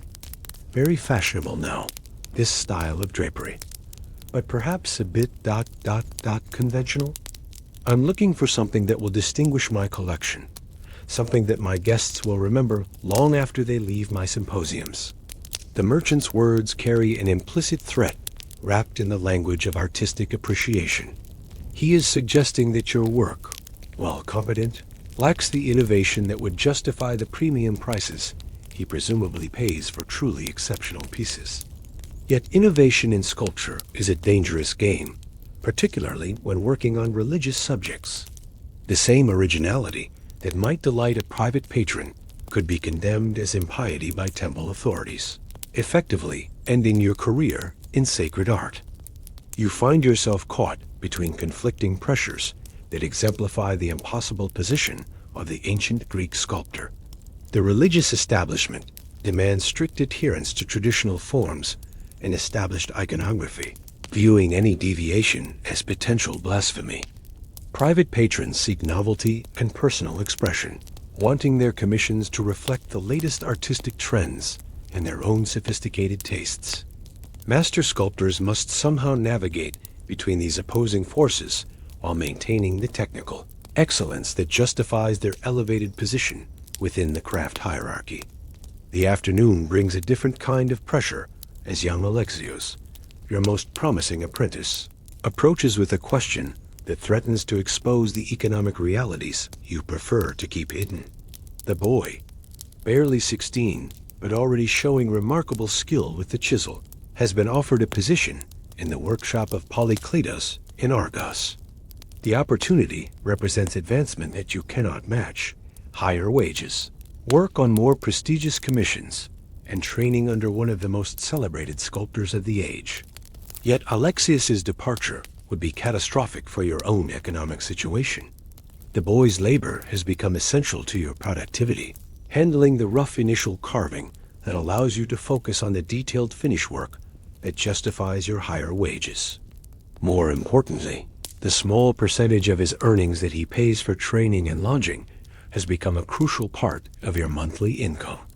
Losing this revenue stream would force you to take on additional work yourself, likely compromising the quality that has earned you your current position.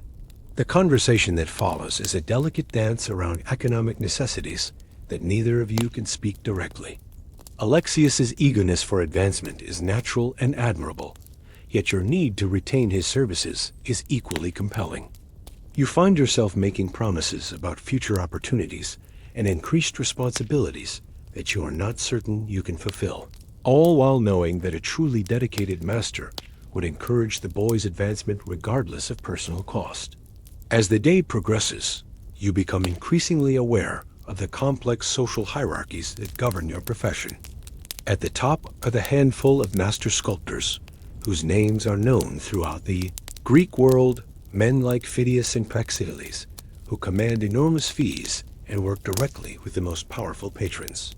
Below them are the skilled craftsmen like yourself, talented enough to execute important commissions, but lacking the combination of artistic genius, political connections, and economic resources necessary to join the highest ranks. Further down the hierarchy are the ordinary sculptors who carve grave monuments and decorative pieces, honest craftsmen whose work keeps them fed but offers little hope of lasting recognition.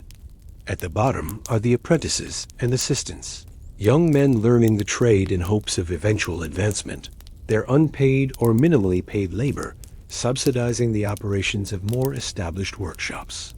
This system, while providing structure and training opportunities, also creates intense competition and anxiety at every level. Each sculptor is simultaneously mentor and competitor to those around him, sharing knowledge while guarding the most valuable secrets of technique and patron relationships. The collaborative nature of large projects masks an underlying struggle for individual advancement that shapes every interaction within the craft community. Your position in this hierarchy is both secure and precarious. Years of steady work have established your reputation as a reliable craftsman, capable of producing consistently high-quality results. Temple authorities know they can depend on you to complete commissions on schedule and within budget, while adhering to the religious requirements that govern sacred art. Yet this same reliability may also limit your prospects for advancement, marking you as a competent but unexceptional practitioner of your craft. You find yourself caught between conflicting pressures that exemplify the impossible position of the ancient Greek sculptor. The religious establishment demands strict adherence to traditional forms and established iconography, viewing any deviation as potential blasphemy. Private patrons seek novelty and personal expression, wanting their commissions to reflect the latest artistic trends and their own sophisticated tastes. Master sculptors must somehow navigate between these opposing forces while maintaining the technical excellence that justifies their elevated position within the craft hierarchy. The afternoon brings a different kind of pressure as young Alexios, your most promising apprentice, approaches with a question that threatens to expose the economic realities you prefer to keep hidden.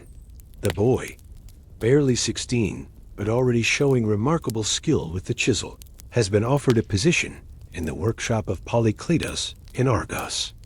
The opportunity represents advancement that you cannot match, higher wages, work on more prestigious commissions, and training under one of the most celebrated sculptors of the age.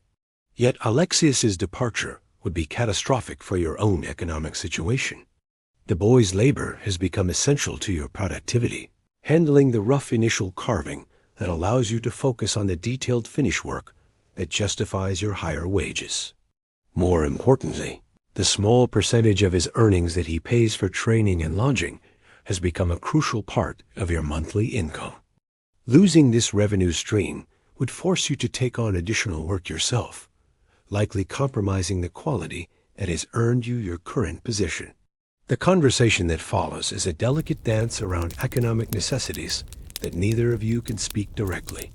Alexius's eagerness for advancement is natural and admirable, yet your need to retain his services is equally compelling. You find yourself making promises about future opportunities and increased responsibilities that you are not certain you can fulfill, all while knowing that a truly dedicated master would encourage the boy's advancement regardless of personal cost. As the day progresses, you become increasingly aware of the complex social hierarchies that govern your profession. At the top are the handful of master sculptors, whose names are known throughout the Greek world, men like Phidias and Praxiteles, who command enormous fees and work directly with the most powerful patrons. Below them are the skilled craftsmen like yourself, talented enough to execute important commissions, but lacking the combination of artistic genius, political connections, and economic resources necessary to join the highest ranks. Further down the hierarchy are the ordinary sculptors who carve grave monuments and decorative pieces, honest craftsmen whose work keeps them fed but offers little hope of lasting recognition. At the bottom are the apprentices and assistants, young men learning the trade in hopes of eventual advancement, their unpaid or minimally paid labor subsidizing the operations of more established workshops. This system, while providing structure and training opportunities, also creates intense competition and anxiety at every level. Each sculptor is simultaneously mentor and competitor to those around him, sharing knowledge while guarding the most valuable secrets of technique and patron relationships. The collaborative nature of large projects masks an underlying struggle for individual advancement that shapes every interaction within the craft community. Your position in this hierarchy is both secure and precarious.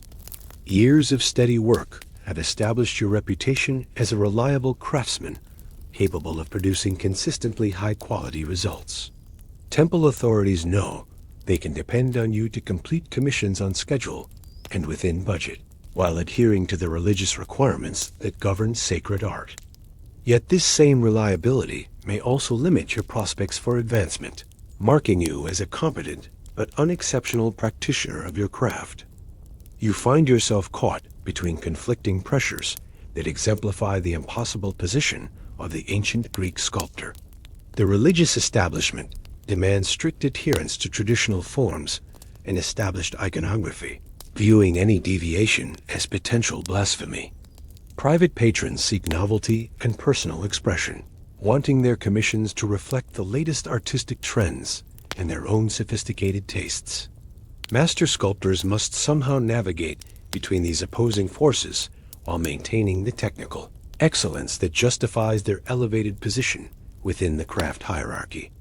The afternoon brings a different kind of pressure as young Alexios, your most promising apprentice, approaches with a question that threatens to expose the economic realities you prefer to keep hidden. The boy, barely 16, but already showing remarkable skill with the chisel, has been offered a position in the workshop of Polykleitos in Argos. The opportunity represents advancement that you cannot match, higher wages, work on more prestigious commissions, and training under one of the most celebrated sculptors of the age. Yet Alexius's departure would be catastrophic for your own economic situation. The boy's labor has become essential to your productivity, handling the rough initial carving that allows you to focus on the detailed finish work that justifies your higher wages. More importantly, the small percentage of his earnings that he pays for training and lodging has become a crucial part of your monthly income. Losing this revenue stream would force you to take on additional work yourself, likely compromising the quality that has earned you your current position. The conversation that follows is a delicate dance around economic necessities that neither of you can speak directly. Alexius's eagerness for advancement is natural and admirable, yet your need to retain his services is equally compelling. You find yourself making promises about future opportunities and increased responsibilities that you are not certain you can fulfill, all while knowing that a truly dedicated master would encourage the boy's advancement regardless of personal cost. As the day progresses, you become increasingly aware of the complex social hierarchies that govern your profession. At the top are the handful of master sculptors, whose names are known throughout the Greek world, men like Phidias and Praxiteles, who command enormous fees and work directly with the most powerful patrons. Below them are the skilled craftsmen like yourself, talented enough to execute important commissions, but lacking the combination of artistic genius, political connections, and economic resources necessary to join the highest ranks. Further down the hierarchy are the ordinary sculptors who carve grave monuments and decorative pieces, honest craftsmen whose work keeps them fed but offers little hope of lasting recognition. At the bottom are the apprentices and assistants, young men learning the trade in hopes of eventual advancement, their unpaid or minimally paid labor subsidizing the operations of more established workshops. This system, while providing structure and training opportunities, also creates intense competition and anxiety at every level. Each sculptor is simultaneously mentor and competitor to those around him, sharing knowledge while guarding the most valuable secrets of technique and patron relationships. The collaborative nature of large projects masks an underlying struggle for individual advancement that shapes every interaction within the craft community. Your position in this hierarchy is both secure and precarious. Years of steady work have established your reputation as a reliable craftsman capable of producing consistently high-quality results. Temple authorities know they can depend on you to complete commissions on schedule and within budget, while adhering to the religious requirements that govern sacred art. Yet this same reliability may also limit your prospects for advancement, marking you as a competent but unexceptional practitioner of your craft. The evening brings its own challenges as you join your fellow sculptors at a modest tavern near the workshop district. These gatherings serve multiple purposes. They provide opportunities to share information about potential commissions, discuss technical innovations, and maintain the social connections that are essential for professional survival. Yet they also highlight the constant economic pressures that shape every aspect of your existence.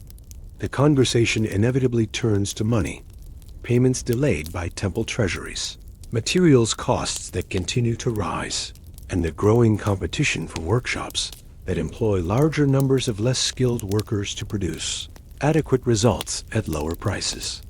Someone mentions that sculptors in Syracuse are commanding higher fees for comparable work, prompting a discussion about whether relocating might offer better opportunities despite the risks of starting over in an unfamiliar city. As the wine flows and tongues loosen, the underlying anxieties of your profession become more visible. Aristophanes, normally known for his optimistic disposition, confesses that he has been forced to borrow money from a grain merchant to purchase the tools needed for his current commission. Nikon reveals that his wife has taken work as a weaver to supplement their household income during a particularly lean period between major projects. These admissions are made quietly, almost shamefully, as if financial struggle were a personal failing rather than an inherent characteristic of artistic careers. The walk home through darkened streets provides time for reflection on the day's experiences and challenges. The moon, nearly full, casts enough light to illuminate the construction scaffolding that surrounds the Parthenon, a visible reminder of the massive project that employs so many of your colleagues. Yet even this symbol of artistic achievement carries undertones of the economic and social pressures that define your existence. You know that the sculptors working on the Parthenon are creating monuments that will endure for millennia, their anonymous labor contributing to structures that will be admired by countless future generations.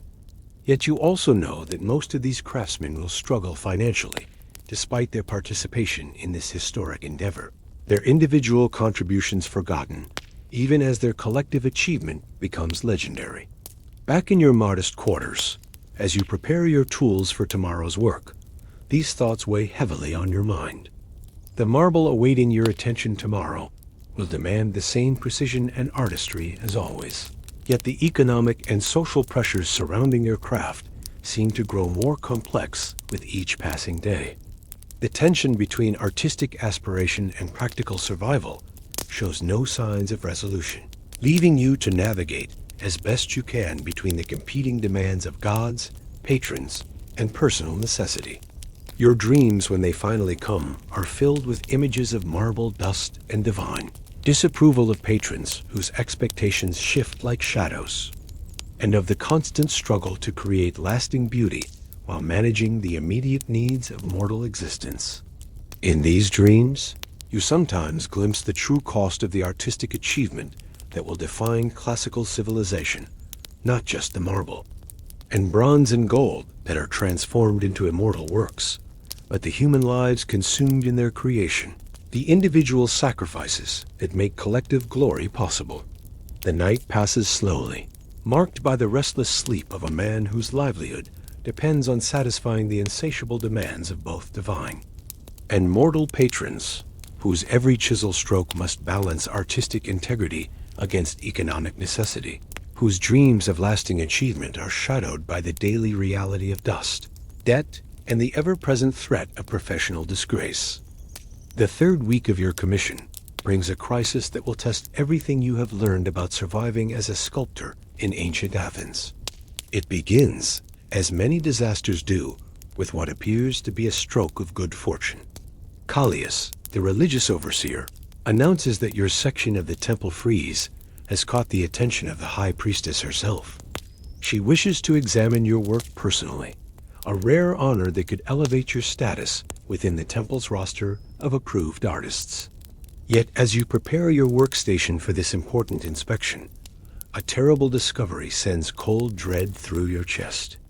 During the night, a hairline crack has appeared in the marble, running diagonally across the goddess's face in a way that cannot be hidden or repaired. The flaw was not visible yesterday.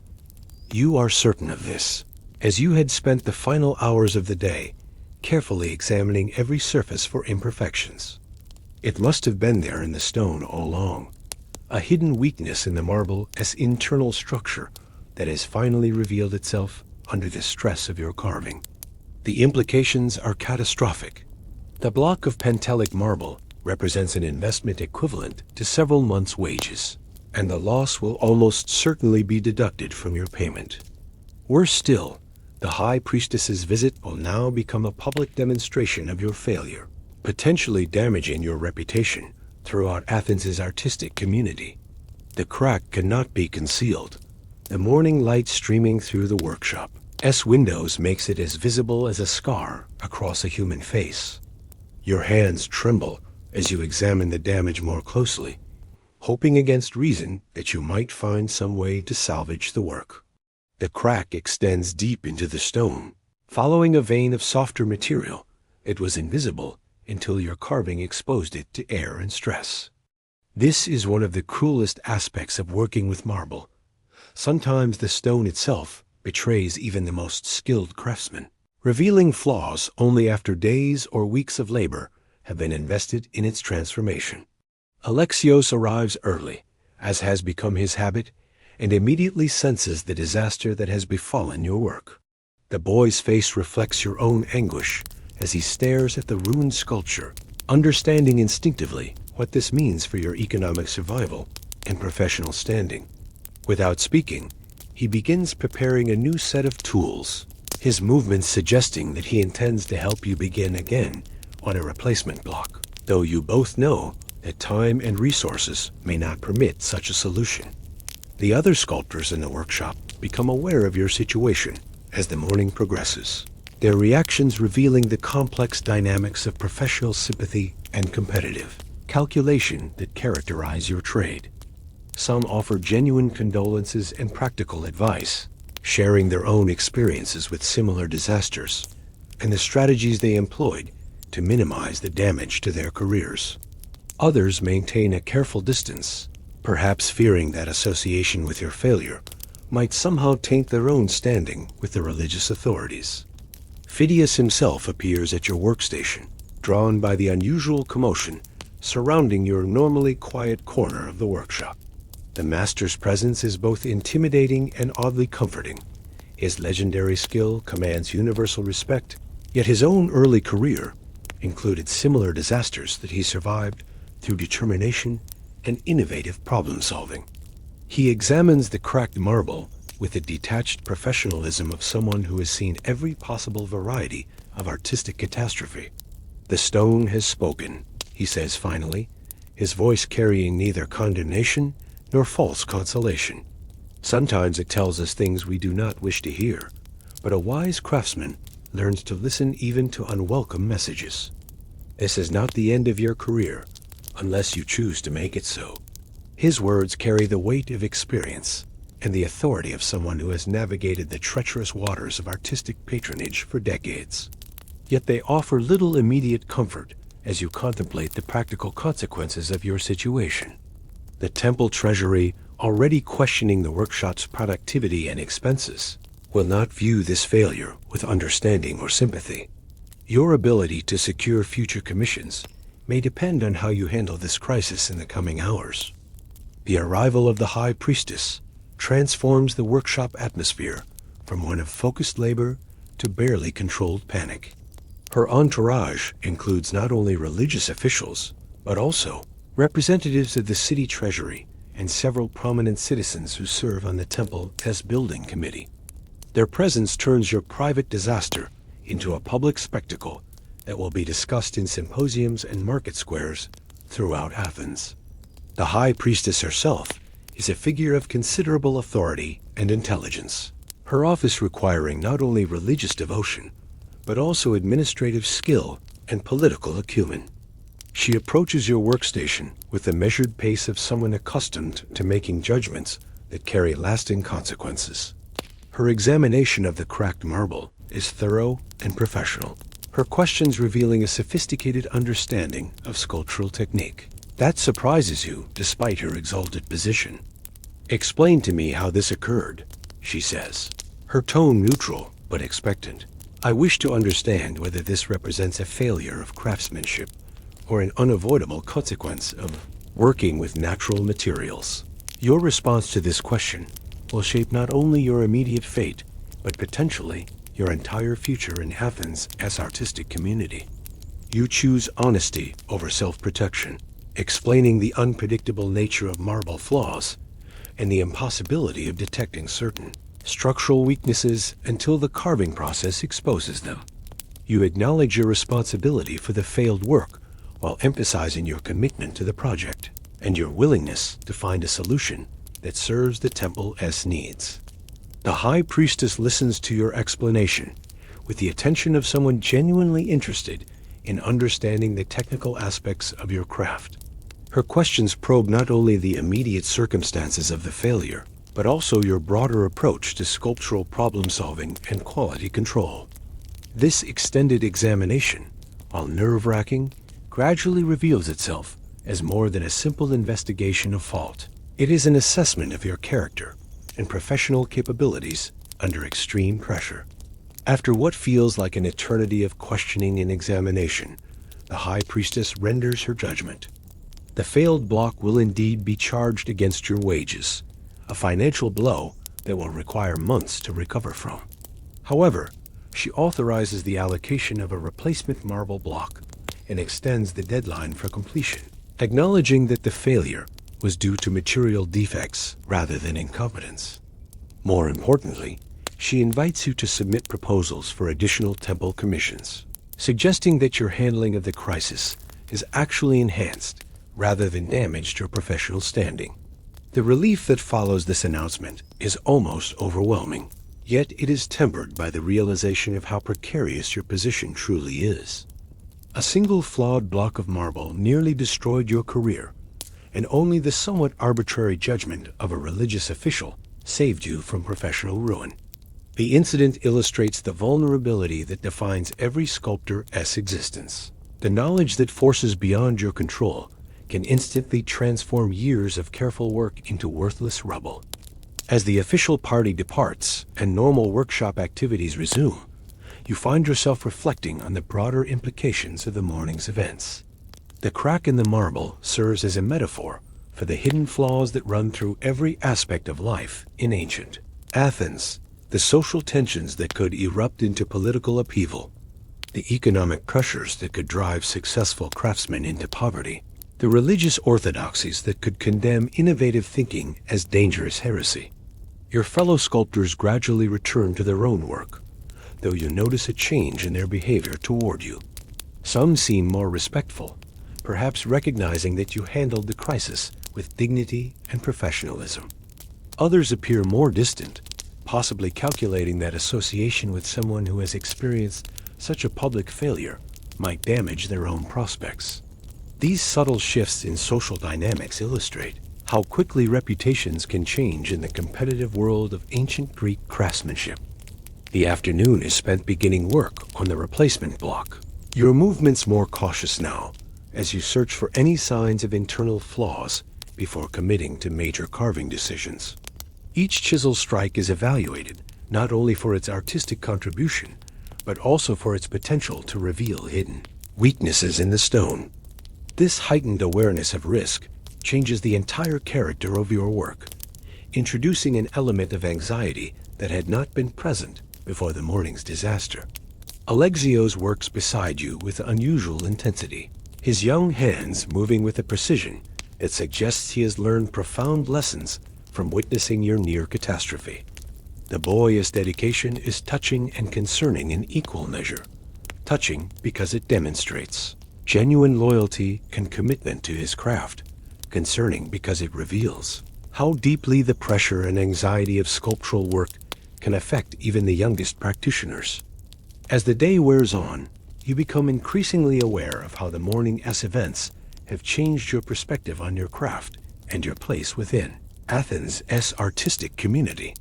The fragility of professional success, always present but usually ignored, now demands constant attention.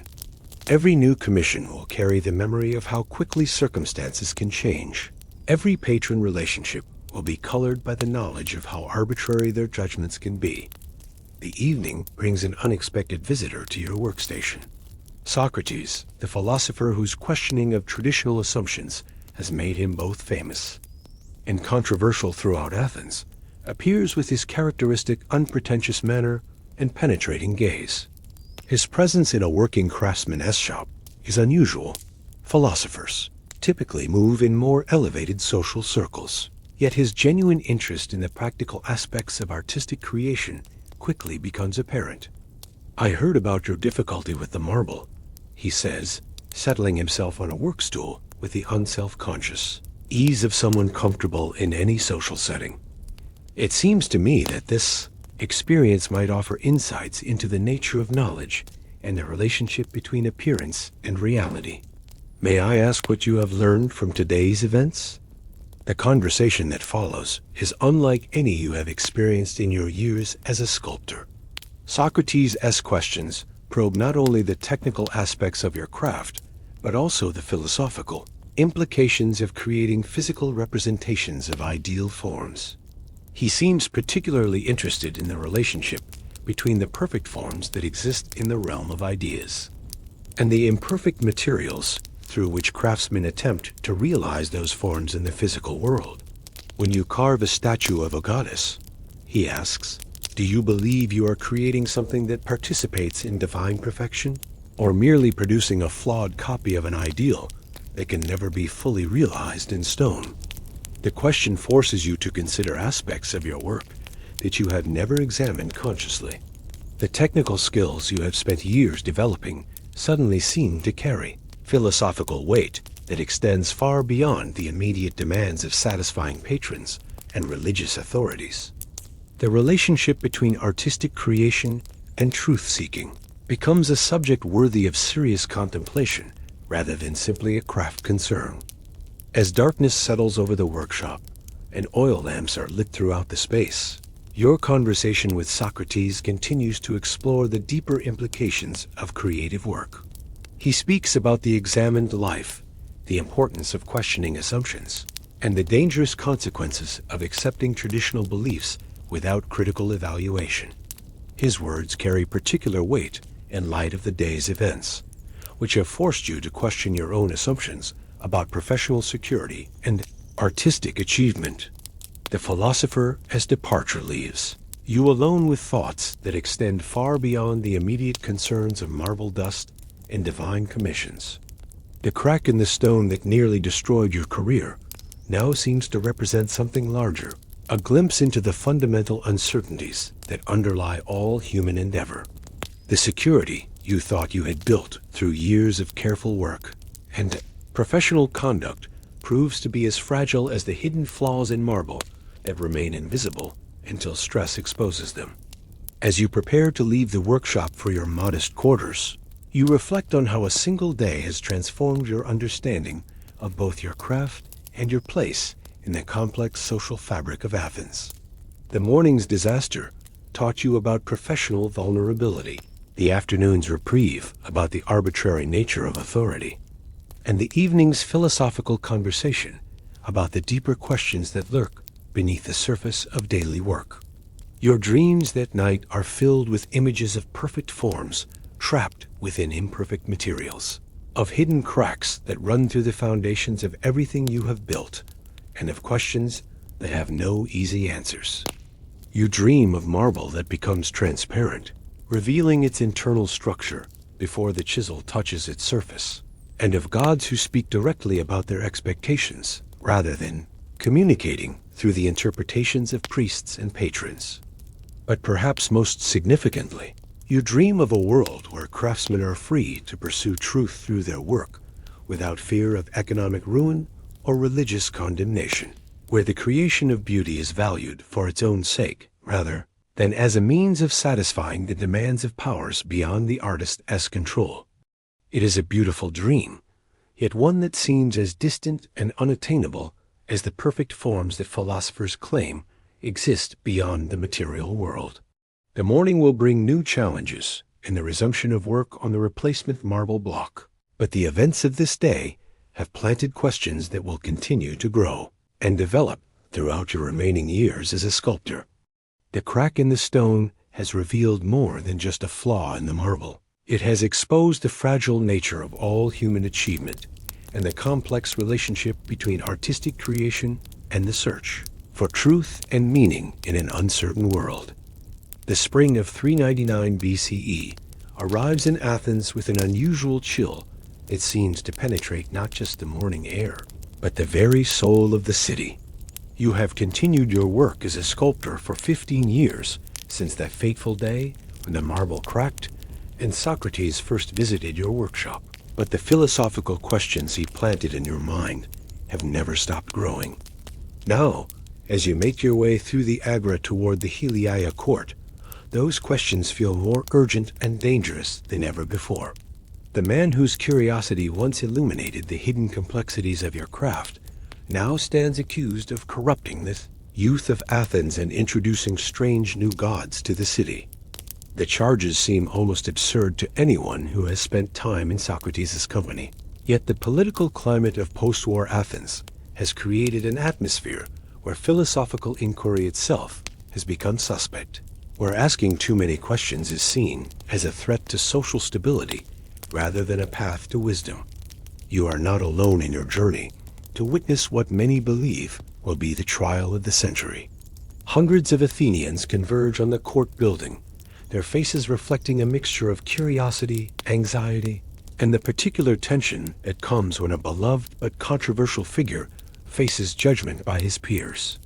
The crowd includes many familiar faces from the artistic and intellectual community: sculptors, painters, poets, and philosophers who have all benefited from Socrates' willingness to examine the assumptions underlying their work.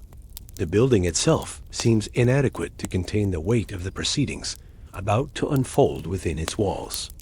Constructed for routine legal matters, disputes over contracts, accusations of theft, claims of inheritance fraud, it now must accommodate a trial that will determine not just the fate of one man, but the future of intellectual freedom in Athens. The 500 jurors selected by lot represent a cross-section of Athenian society, from wealthy merchants to common laborers, united only in their citizenship and their responsibility to render judgment on questions that extend far beyond their ordinary experience. As you find a place among the spectators, you reflect on the path that has led to this moment. Athens, once the undisputed leader of the Greek world, has suffered devastating defeats in the long war with Sparta.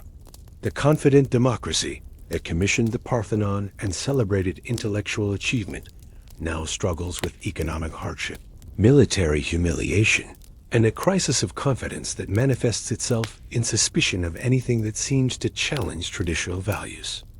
Socrates, in his relentless pursuit of truth through questioning, has become a convenient scapegoat for the city's troubles.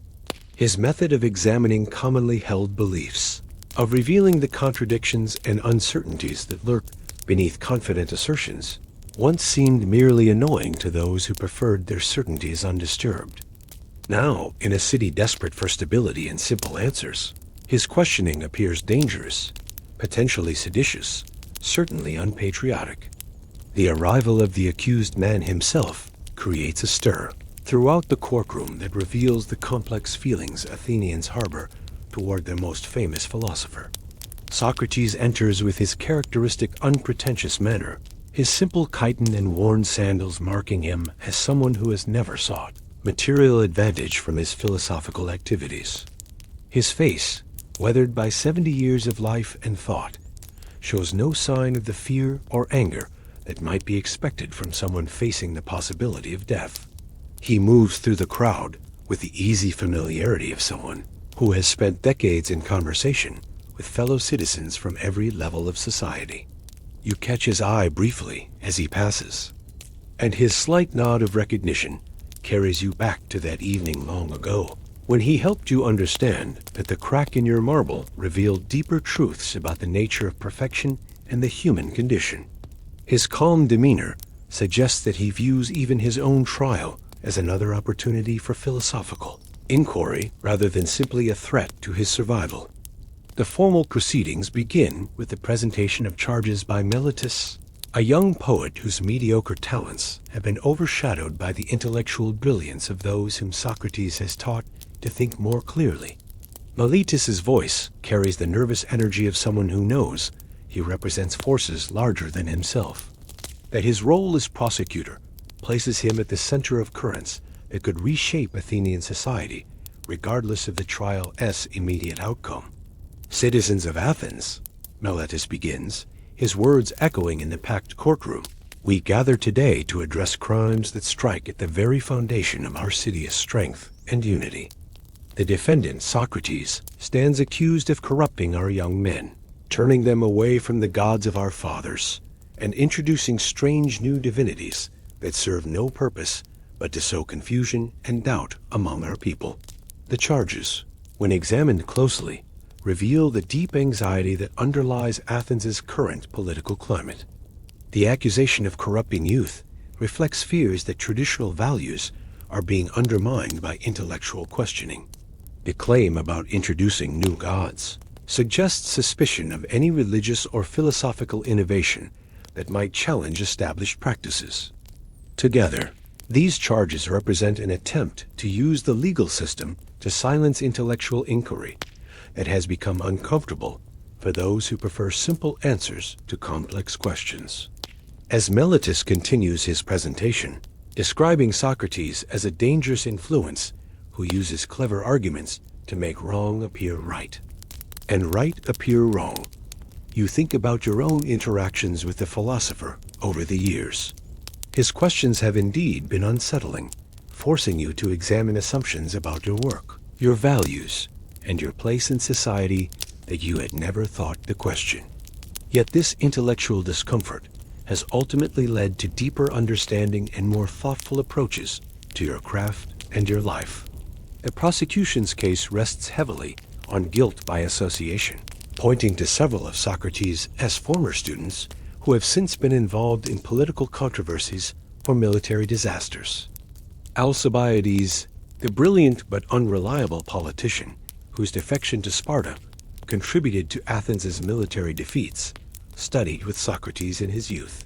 Critias, one of the oligarchs who briefly overthrew the democracy after the war, was also associated with the philosopher's circle.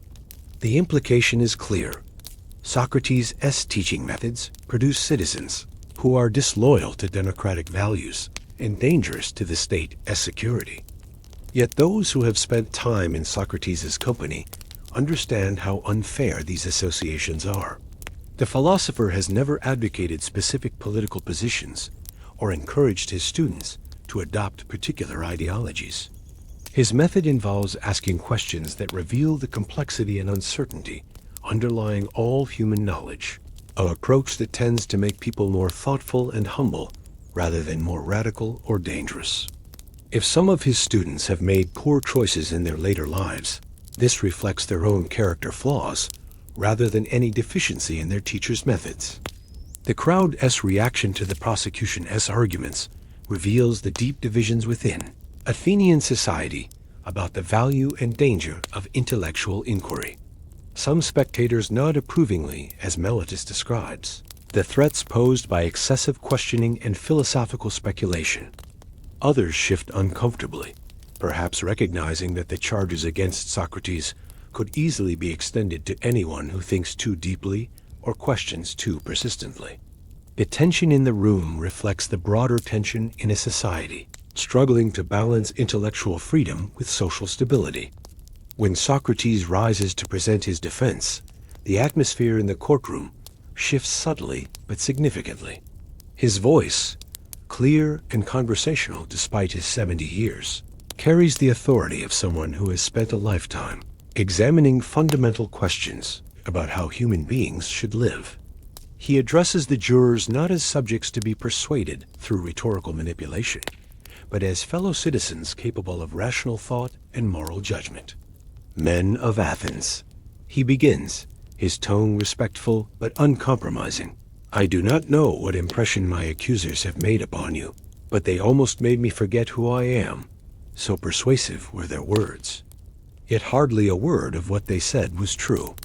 But of all their lies, the one that surprised me most was their warning that you must be careful not to be deceived by me, because I am a skillful speaker. For if they mean that I am skillful in speaking the truth, then I would admit to being an orator, though not in their sense of the word.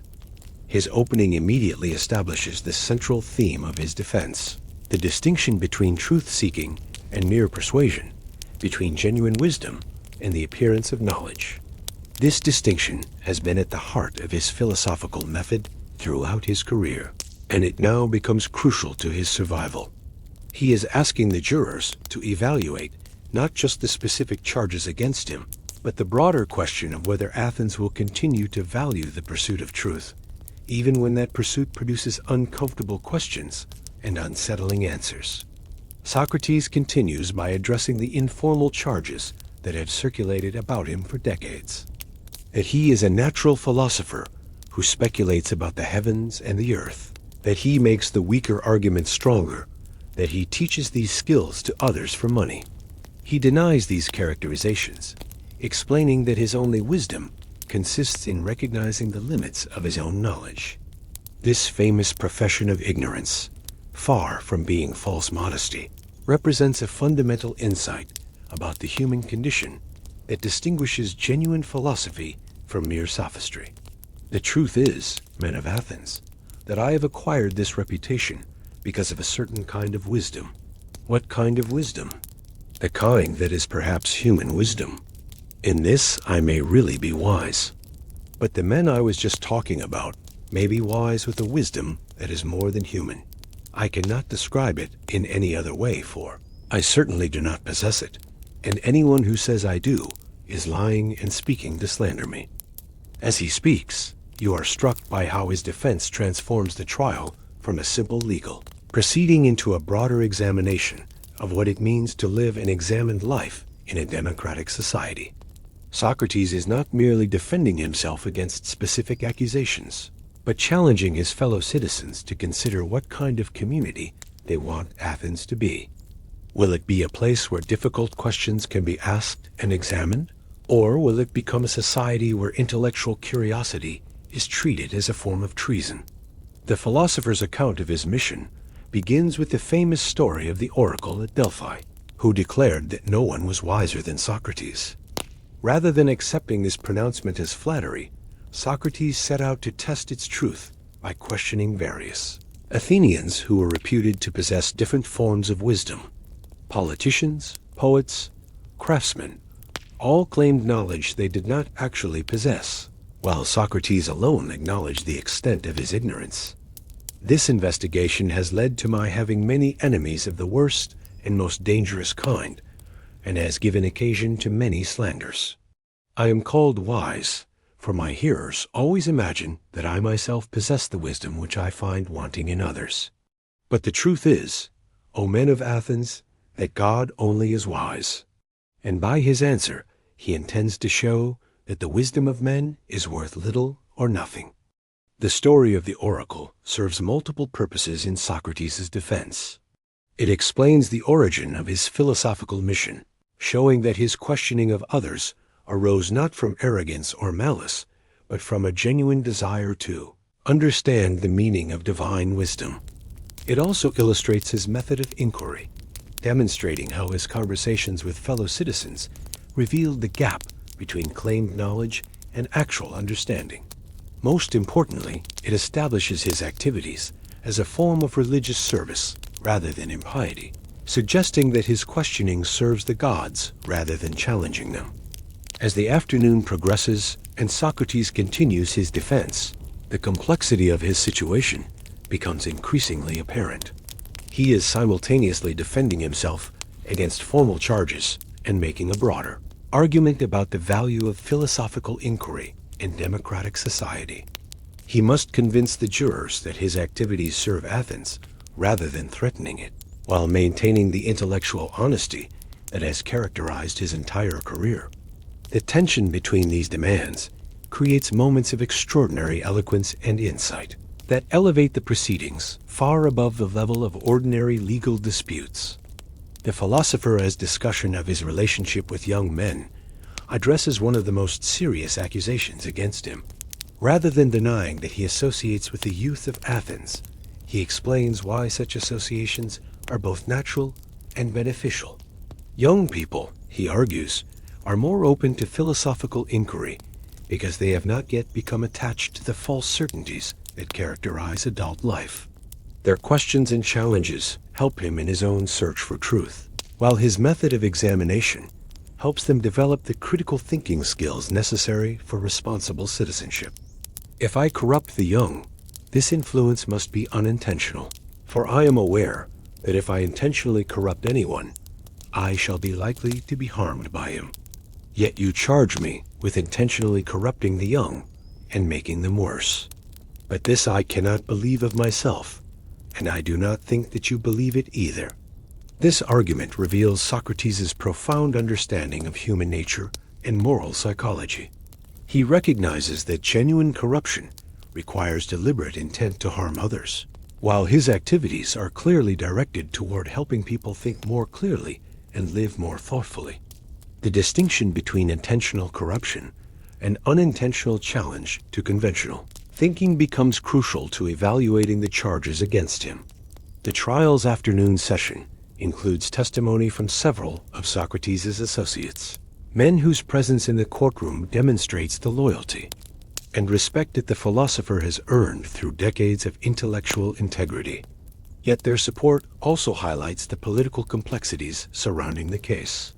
Many of Athens' most prominent citizens have benefited from Socrates' teaching and friendship, yet few are willing to risk their own positions by defending him too vigorously in the current political climate. As the day wears on and shadows lengthen across the courtroom floor, you find yourself deeply moved by the dignity and courage with which Socrates faces his accusers. His refusal to abandon his principles in order to secure acquittal represents a kind of moral heroism that seems increasingly rare in the pragmatic world of Athenian politics. Yet you also recognize the tragic dimensions of his situation. A man whose entire life has been devoted to serving his city now faces death because that service has become uncomfortable for those who prefer simple answers to complex questions. The philosopher, as peroration, brings together all the themes of his defense in a passage that seems destined to outlive the immediate circumstances of the trial. He acknowledges that he could probably secure acquittal by abandoning his philosophical activities and promising to live quietly. But such a compromise would betray everything he has lived for. The examined life, he insists, is the only life worth living for a human being, and Athens would be poorer rather than richer if it silenced those who encourage such examination. Someone will say, "Socrates, can you not hold your peace and live quietly without talking?" Now, this is the hardest thing of all to make some of you believe. For if I say that this would be to disobey the god, and that therefore I cannot hold my peace, you will not believe me, thinking I am being ironic. If, on the other hand, I tell you that the greatest good for man is to discuss virtue every day and the other things about which you hear me talking and examining myself and others, and that the unexamined life is not worth living for a human being, you will believe me even less. As the formal presentations conclude and the jurors prepare to deliberate, the weight of the moment settles over the courtroom like evening mist descending on the hills surrounding Athens. The verdict will determine not just Socrates' fate, but the future direction of Athenian intellectual life.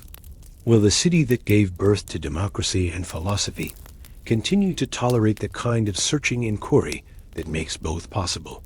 Or will it retreat into the false security of unexamined certainties? The hours of waiting that follow are filled with quiet conversations among the spectators, subdued discussions of the arguments they have heard, and the implications of possible verdicts.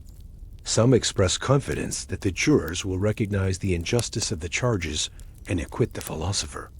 Others worry that the current political climate makes conviction almost inevitable, regardless of the merits of the case. The uncertainty reflects the broader uncertainties facing Athens as it struggles to rebuild its confidence and identity after the disasters of recent years. When the jurors finally return with their verdict, the silence in the courtroom is so complete that you can hear the soft sound of sandals on stone as they take their places. The margin of conviction is narrow: 280 votes for guilty, 220 for acquittal, but sufficient to seal Socrates' fate unless he can convince them to impose a lesser penalty than death. The closeness of the vote offers some comfort to his supporters, suggesting that Athens remains divided about the wisdom of silencing its most persistent questioner. The penalty phase of the trial provides Socrates with one final opportunity to secure his survival. Yet his response reveals the uncompromising integrity that has characterized his entire career. Rather than begging for mercy or proposing exile as an alternative to death, he suggests that Athens should honor him with free meals for life, as it does for Olympic victors and other public benefactors. The proposal is both serious and ironic. Serious because Socrates genuinely believes his service to Athens deserves recognition rather than punishment. Ironic because he knows such a proposal will only anger jurors who have already voted for conviction. The first light of dawn creeps through the narrow windows of your workshop, illuminating motes of marble dust that dance in the air like tiny spirits. You've been awake since before sunrise, not by choice, but by necessity. The rhythm of your life as a sculptor in ancient Athens is dictated not by inspiration, but by the relentless demands of survival and the ever-present weight of divine expectation. Your hands, already rough and scarred from years of working stone, reach for the tools that have become extensions of your very being. The chisel, worn smooth by countless hours of use, feels familiar in your palm. But comfort is a luxury you can barely afford. Today, like every day, you work not just to create beauty, but to keep the creditors at bay and the temple priests satisfied with your progress. The marble before you is a block of Pentelic stone quarried from the mountains northeast of Athens. Its surface gleams with that particular quality that makes Greek marble so prized, a slight translucency that will allow light to penetrate the finished sculpture, giving it an almost living quality. But this beauty comes at a cost that extends far beyond mere money. The quarrymen who extracted this stone worked in conditions that would break most men, their lungs slowly filling with dust, their bodies worn down by the constant assault of hammer and chisel against unyielding rock. You know this because you've been there. Before you could afford to have marble delivered to your workshop, you made the journey yourself, selecting each block with the careful eye of someone who understood that a single flaw in the stone could mean the difference between success and ruin. The quarries were places where men aged quickly, where the sound of metal against stone created a constant percussion that seemed to echo in your bones long after you'd left. But that was years ago, when you were still learning your craft under the watchful eye of your master. Now, established in your own workshop in the Kerameikos district, you face different challenges. The block before you represents months of work ahead, and the commission that paid for it comes with expectations that weigh heavily on your shoulders. This isn't just any sculpture. It is a votive offering commissioned by a wealthy merchant family for the temple of Athena. The goddess herself, they believe, will judge your work. The morning air carries the familiar sense of the city awakening. Bread baking in nearby ovens the acrid smell of metalworking from the adjacent forge. And always the fine coating of marble dust that seems to settle on everything in your workshop. You've grown accustomed to the taste of it, the way it coats your throat and makes you cough in the early morning hours. Your wife has learned to prepare honey and herbs to soothe your throat, but even she cannot entirely wash away the residue of your trade. As you begin your work, carefully positioning your chisel for the first strike of the day, you're acutely aware of the divine presence that supposedly oversees your efforts.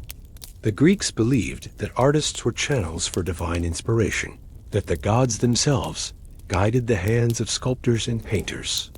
This might sound like a blessing, but in practice, it creates a pressure that modern artists can barely imagine. Every line you carve, every surface you smooth, is scrutinized not just by your patrons, but by the gods themselves. The wealthy merchant who commissioned this piece visited your workshop just last week, running his fingers along the rough-hewn surface of the emergent figure with the proprietary air of someone who has paid well for perfection. His expectations are clear. This sculpture must be worthy of the goddess's attention, must bring honor to his family name, and must demonstrate his piety to the entire community. Failure isn't just artistic disappointment, its social disgrace and economic ruin. Your tools are simple but precise. Chisels of various sizes, some flat, some pointed, some toothed for creating texture. There are rasps for smoothing surfaces, calipers for measuring proportions, and the bow drill for creating delicate details. Each tool has been carefully maintained, sharpened, and replaced as needed. A sculptor's tools are his livelihood, and losing or breaking one can mean delays that angry patrons rarely forgive. The technique you employ has been refined over generations of Greek sculptors. You begin with the general form, removing large chunks of marble to establish the basic proportions. This is dangerous work. One miscalculated blow can crack the entire block, rendering months of labor worthless. The marble dust flies with each strike, coating your hair, your clothes, your skin. By midday, you'll look like a ghost, pale with stone dust from head to toe. But the physical challenges are perhaps the least of your concerns. The real pressure comes from the weight of tradition and expectation. Greek sculpture isn't about personal expression. It's about achieving an ideal of beauty that has been codified over centuries. The proportions must be perfect, the anatomy flawless, the drapery convincing. There's little room for innovation or personal style. You're expected to channel the divine ideal of human beauty, to create figures that embody the Greek concepts of harmony, proportion, and perfection. This pursuit of perfection extends to every aspect of your work. The surface of the finished marble must be polished to a shine that rivals the finest mirror. Every muscle must be accurately rendered. Every fold of drapery must flow naturally. The Greeks have developed sophisticated understanding of human anatomy through their practice of athletic competitions and their medical traditions, and this knowledge is reflected in their artistic expectations. A sculpture that shows inaccurate musculature or impossible anatomy will be rejected, and your reputation will suffer accordingly. The economic pressures are equally relentless. Marble is expensive, and mistakes are costly. You've invested significant money in this block of stone, and if you ruin it, there's no recovering that investment. Your workshop rent must be paid, your assistants must be fed, and your family depends on your success. Unlike the romantic image of the artist working for pure love of beauty, you're a businessman first, an artist second. Your survival depends on your ability to satisfy clients, meet deadlines, and maintain the quality standards that keep commissions coming. The social dynamics of your profession add another layer of complexity. Sculptors in ancient Greece occupy an ambiguous position in society. On one hand, your work is revered and celebrated. Greek sculptures are already famous throughout the Mediterranean world, and successful sculptors can achieve considerable wealth and recognition. On the other hand, you work with your hands, which marks you as less prestigious than philosophers, politicians, or military leaders. You're respected for your skill, but you're still considered a craftsman rather than an intellectual. This social positioning affects every aspect of your professional life. When meeting with wealthy patrons, you must strike a delicate balance between demonstrating your expertise and showing appropriate deference to their social status. You cannot be too familiar, but you also cannot appear incompetent or uncertain. The wealthy merchant families who commission your work expect you to understand their needs, anticipate their preferences, and deliver results that enhance their standing in the community. The religious aspects of your work add yet another dimension to these pressures. Most of your commissions are for religious purposes, votive offerings, temple decorations, grave monuments. These aren't merely decorative objects. They're sacred items that will serve as intermediaries between the human and divine realms. The Greeks believe that a well-made sculpture can actually house the spirit of the god it represents, making your work a form of sacred craftsmanship. This religious significance means that errors aren't just aesthetic problems, they're potential blasphemies. A sculpture that fails to properly honor the gods could bring divine displeasure not just upon you, but upon your entire community. The responsibility weighs heavily on your shoulders as you work, knowing that the hammer blow you're about to deliver could either reveal divine beauty or create sacred offense. As the day progresses and the marble dust continues to accumulate on every surface of your workshop, you find yourself caught between the mundane realities of your craft and the sublime expectations placed upon it. Your back aches from bending over the sculpture, your hands are cramped from gripping tools, and your eyes water from the constant irritation of stone particles in the air. Yet you must continue working with the precision and care of someone creating a masterpiece, because in the world of ancient Greek sculpture, anything less than perfection is failure. The afternoon light slants through your workshop windows, casting long shadows across the emerging form of your sculpture. You can see the figure beginning to emerge from the stone, a process that never fails to amaze you, despite years of experience. It's as if the sculpture was always there, waiting to be revealed, and your job is simply to remove the excess marble that conceals it. This is the mystery and the magic of your craft, the aspect that makes all the hardship worthwhile. But even in these moments of artistic satisfaction, the practical concerns never disappear entirely. The merchant's deadline looms, the temple festival approaches, and your reputation hangs in the balance. In ancient Greece, being a sculptor means living constantly between the sublime and the mundane, between divine inspiration and economic necessity, between the pursuit of eternal beauty and the grinding realities of daily survival. As your chisel work continues through the afternoon, the sounds of the city drift through your workshop windows, vendors calling their wares, children playing in the streets, and somewhere in the distance, the low murmur of voices gathered in the agora. It's in that great marketplace and civic center where the most consequential conversations in Athens take place, where democracy unfolds through debate and rhetoric, and where on a spring day in 399 BCE, one of history's most significant trials began to unfold. The trial of Socrates represents more than just the prosecution of a single philosopher. It embodies the tensions and contradictions that run through Athenian society like cracks in marble. While you work to create images of ideal beauty and divine perfection, the city around you struggles with questions that have no easy answers. What does it mean to be pious? What constitutes wisdom? How much questioning can a society bear before it begins to crumble? Socrates, now 70 years old, stands before a jury of 501 Athenian citizens. The charges against him seem almost mundane when spoken aloud: impiety toward the gods, corrupting the youth of Athens, and introducing new divinities. But behind these formal accusations lies a deeper unease, a growing fear that this man's relentless questioning has begun to erode the very foundations upon which Athenian society rests. Picture the scene. The morning sun streams through the columns of the courthouse, casting geometric shadows across the floor, where Athens' most famous gadfly prepares to defend his life's work.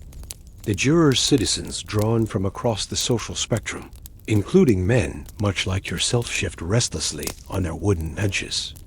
They've heard stories about Socrates for years, perhaps encountered him themselves in the agora or the gymnasium, where his conversations could transform a casual greeting into an hours-long examination of fundamental assumptions about virtue, knowledge, and the good life. The principal accuser, Meletus, is a young poet whose own work has never achieved particular distinction. Standing before the crowd, he presents his case with the earnest conviction of someone who believes he's saving Athens from a dangerous influence. His voice carries clearly through the morning air as he describes how Socrates has corrupted the city as youth, turning them against their parents and their traditions, making them question everything they once held sacred. But what exactly has Socrates done to deserve such accusations? His method, which would later be called the Socratic method, involves asking seemingly simple questions that reveal the complexity and contradictions in commonly held beliefs. He approaches wealthy young men, politicians, craftsmen, people like yourself, and engages them in conversation about concepts they assume they understand. What is courage? What is justice? What is piety? What is beauty? These conversations follow a predictable pattern. The person Socrates questions begins confidently, offering what seems like a straightforward definition. But through careful questioning, Socrates reveals the inadequacies, contradictions, and assumptions underlying these apparently simple concepts. The conversation partner, initially confident in their knowledge, gradually realizes they cannot provide a satisfactory answer to what should be a basic question. This moment of recognition that one does not know what one thought one knew is what Socrates considers the beginning of true wisdom. Imagine yourself in such a conversation. Socrates approaches you in the agora as you select tools for your workshop. "I see you're a sculptor," he might say, his eyes bright with genuine curiosity. "You create beautiful things. Tell me, what is beauty?" You might respond confidently, drawing on years of training and experience. "Beauty is proportion, harmony, the proper relationship between parts." "Ah," Socrates would nod, "but surely you've seen beautiful things that don't follow the proportions you describe. A face that's beautiful precisely because it's asymmetrical? A sculpture that moves us despite technical imperfections?" And so the conversation would continue, each answer revealing new questions, each certainty dissolving under gentle but persistent examination. For many Athenians, these conversations were transformative experiences that opened up new ways of thinking about fundamental questions. For others, particularly those in positions of authority, Socrates' method was profoundly threatening. Politicians who had built careers on their supposed wisdom found themselves unable to define the very concepts justice, courage, virtue that formed the basis of their public persona. Religious leaders who claimed to understand the will of the gods discovered they couldn't adequately explain what piety actually meant. The young men who gathered around Socrates were particularly drawn to this method of inquiry.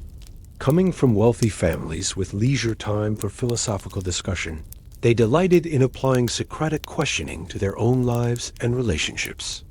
They began questioning their parents' values, their teachers' authority, their society's assumptions. This generational tension, always present in human societies, became particularly acute in Athens during Socrates' lifetime. The political context surrounding the trial cannot be ignored. Athens has recently emerged from a devastating defeat in the Peloponnesian War, a conflict that lasted nearly 3 decades and left the city weakened, demoralized, and searching for explanations. The golden age of Athenian democracy, which had produced magnificent achievements in art, architecture, literature, and philosophy, seemed to be crumbling. Many citizens were looking for someone to blame for their misfortunes. Socrates, with his constant questioning of traditional values and his association with several figures who had betrayed Athens during the war, became a convenient scapegoat. His student Alcibiades had defected to Sparta at a crucial moment in the conflict. Critias, another associate, had been one of the brutal oligarchs known as the 30 Tyrants, who briefly ruled Athens after its defeat. While Socrates himself had shown remarkable courage as a soldier and had refused to participate in the 30's illegal activities, his connection to these controversial figures made him politically vulnerable. The religious charges against Socrates reflect deeper anxieties about the role of traditional religion in Athenian society. The gods of the Greek pantheon weren't abstract theological concepts, but active participants in daily life, protectors of the city, guarantors of oaths, and sources of divine guidance. When Socrates questioned conventional notions of piety, when he spoke of his mysterious inner voice or daemonion that guided his actions, many Athenians saw this as an attack on the religious foundations of their society. Standing before his accusers, Socrates presents a defense that is both brilliant and deeply unsettling to his audience. Rather than apologizing or attempting to placate the jury, he doubles down his life's mission. He describes himself as a gadfly sent by the gods to sting Athens into wakefulness, to prevent the city from falling into the complacency that comes with unexamined assumptions. He argues that far from being impious, His questioning represents a form of religious devotion, a recognition that true wisdom belongs only to the gods. The speech, as recorded by his student Plato, reveals a man of extraordinary intellectual courage, facing death with remarkable equanimity. Socrates suggests that if the jury acquits him, he will continue his mission of questioning and examination, because he cannot abandon what he believes to be his divine calling. He will not promise to stop philosophizing, will not agree to leave Athens, will not compromise his principles to save his life. This defiance, while philosophically admirable, proves politically disastrous. The jury, already suspicious of his influence, interprets his uncompromising stance as arrogance and disrespect. When the initial vote is taken, 280 jurors vote for conviction, while 221 vote for acquittal, a relatively narrow margin that suggests significant ambivalence about the charges. Under Athenian law, both the prosecution and defense were required to propose penalties, and the jury would choose between them. Meletus proposes death. Socrates, in what seems like calculated provocation, initially suggests that instead of punishment, he should be given free meals for life as a public benefactor, like victorious Olympic athletes. He eventually proposes a fine, but the damage is done. His apparent mockery of the proceedings convinces even some sympathetic jurors that he represents a genuine threat to civic order.